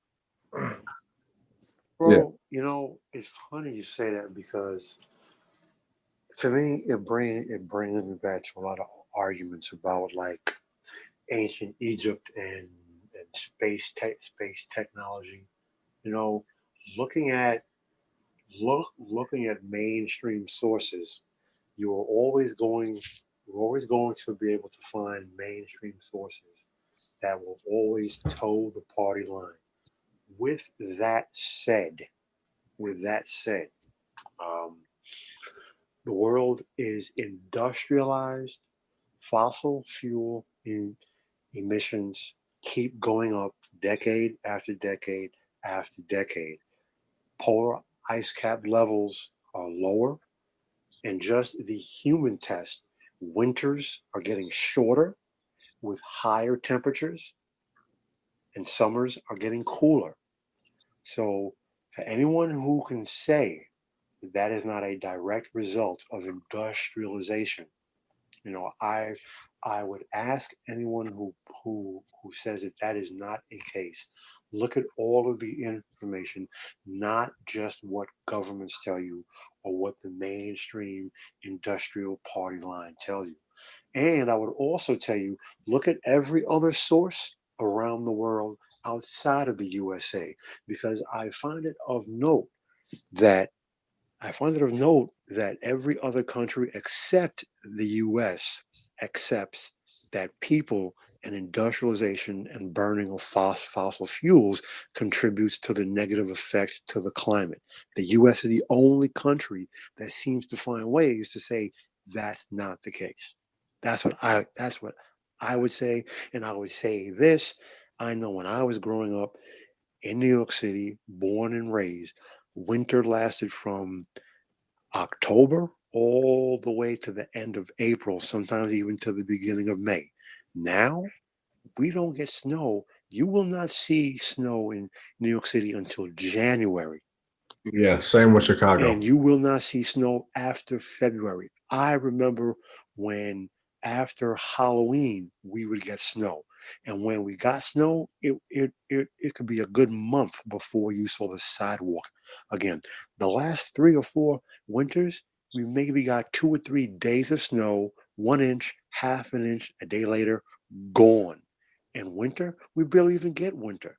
So anyone who tells me that there's no such thing as global warming, yeah, okay, whatever. The thing with us though is our winter seems to be pushed back because we can start getting snow in maybe December or January, but it'll keep going until fucking April. March. Okay. And that, you know what, like I said, that used to be the way it was in New York City. And I can tell you, we had a blizzard in 1996. That was the last true winter that I can remember in New York City. Every year after that, winter got shorter and shorter and warmer and warmer. Now, I already know you're not going to see snow until January. February is still the coldest month of the year, and once you get out of February, there's no more snow. This past winter, our lowest temperature was like in the negative 40s, I think. Well, We had homeless people dying. I'm not debating whether there's global warming. My question is, what contribution does automobile emissions fall into? Like how much is automobile emissions contributing to global warming? Or are there other issues as far as human activity that are contributing? Like that's what I'm saying, because nobody's really quantified that and said, well, cars are contributing this much to global warming, so by decreasing emissions and increasing efficiency, we're going to see a decrease in global warming. Nobody said that. My response to that Cars. look toward organizations throughout Europe and Asia. They have quantified it. America refuses to quantify that. Every question you just asked me, look towards Europe and Asia. They quantify it. They have quantified it. In fact, Black Brain Trust covered an article at the end of 2018. Germany, on the state level, made a decision to close their coal mines and move the country away from coal-fired power plants because industrialization, specifically the burning of fossil fuels from automobiles and coal-fired power plants, it's all contributing. I understand about consuming meat and their flatulence and everything else that has been studied. That's a part of it. It's all a part of it. But the largest contributors are automobiles, internal combustion engines, and coal-fired power plants. Those are your biggest contributors. Okay, so when we look at the electrification of vehicles, that energy has to come from somewhere. So if we're not using coal mines, are we moving towards nuclear power, like in Europe particular? Because we know that other areas may be using some type of solar energy, but as far as like Europe, what are they using? Because I know when I was in Germany, I know I saw a nuclear stack. I forgot where I was at. Cooling tower. Huh? A cooling tower. Yeah. I don't know where I was at, but I remember going. I'm like, I saw a actual I guess a town that was in proximity to that. I'm like, man, I wonder what those people look like over there. They probably got all kind of birth defects, weird stuff going on. Oh, will you cut it out? No. They're moving to nuclear energy. If you look at we covered an article a couple months ago about Putin going to Russia and signing so many deals with African countries for nuclear development. So I mean, there's 54 countries on the continent. I think he signed at least 12 so far just in 2019. So the Russians have figured out how to master nuclear energy with the same material that they use for weapons. So if you look at the Clintons, and they were shipping a lot of that nuclear material to Russia to actually process that stuff. They figured out how to make mini nuclear reactors, the size that could fit on the back of a 18-wheeler. That was from the uranium one deal, right? Yeah.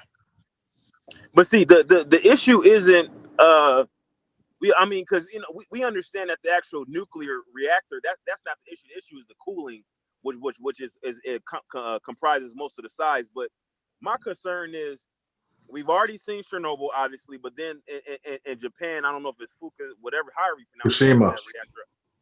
It's like, and they still they basically given up. They said they're not going to be able to contain it, so they're just allowing it to leak. And so, and then we're already seeing evidence of spontaneous mutations. Stuff they're pulling out of the Pacific Ocean is looking crazy. And so my question is that what are the risks involved, and is it really worth it from that perspective? Do we need to advance the technology related to safety measures? Wind and solar and other forms of energy are the future. Nuclear, in my personal opinion, is not the future.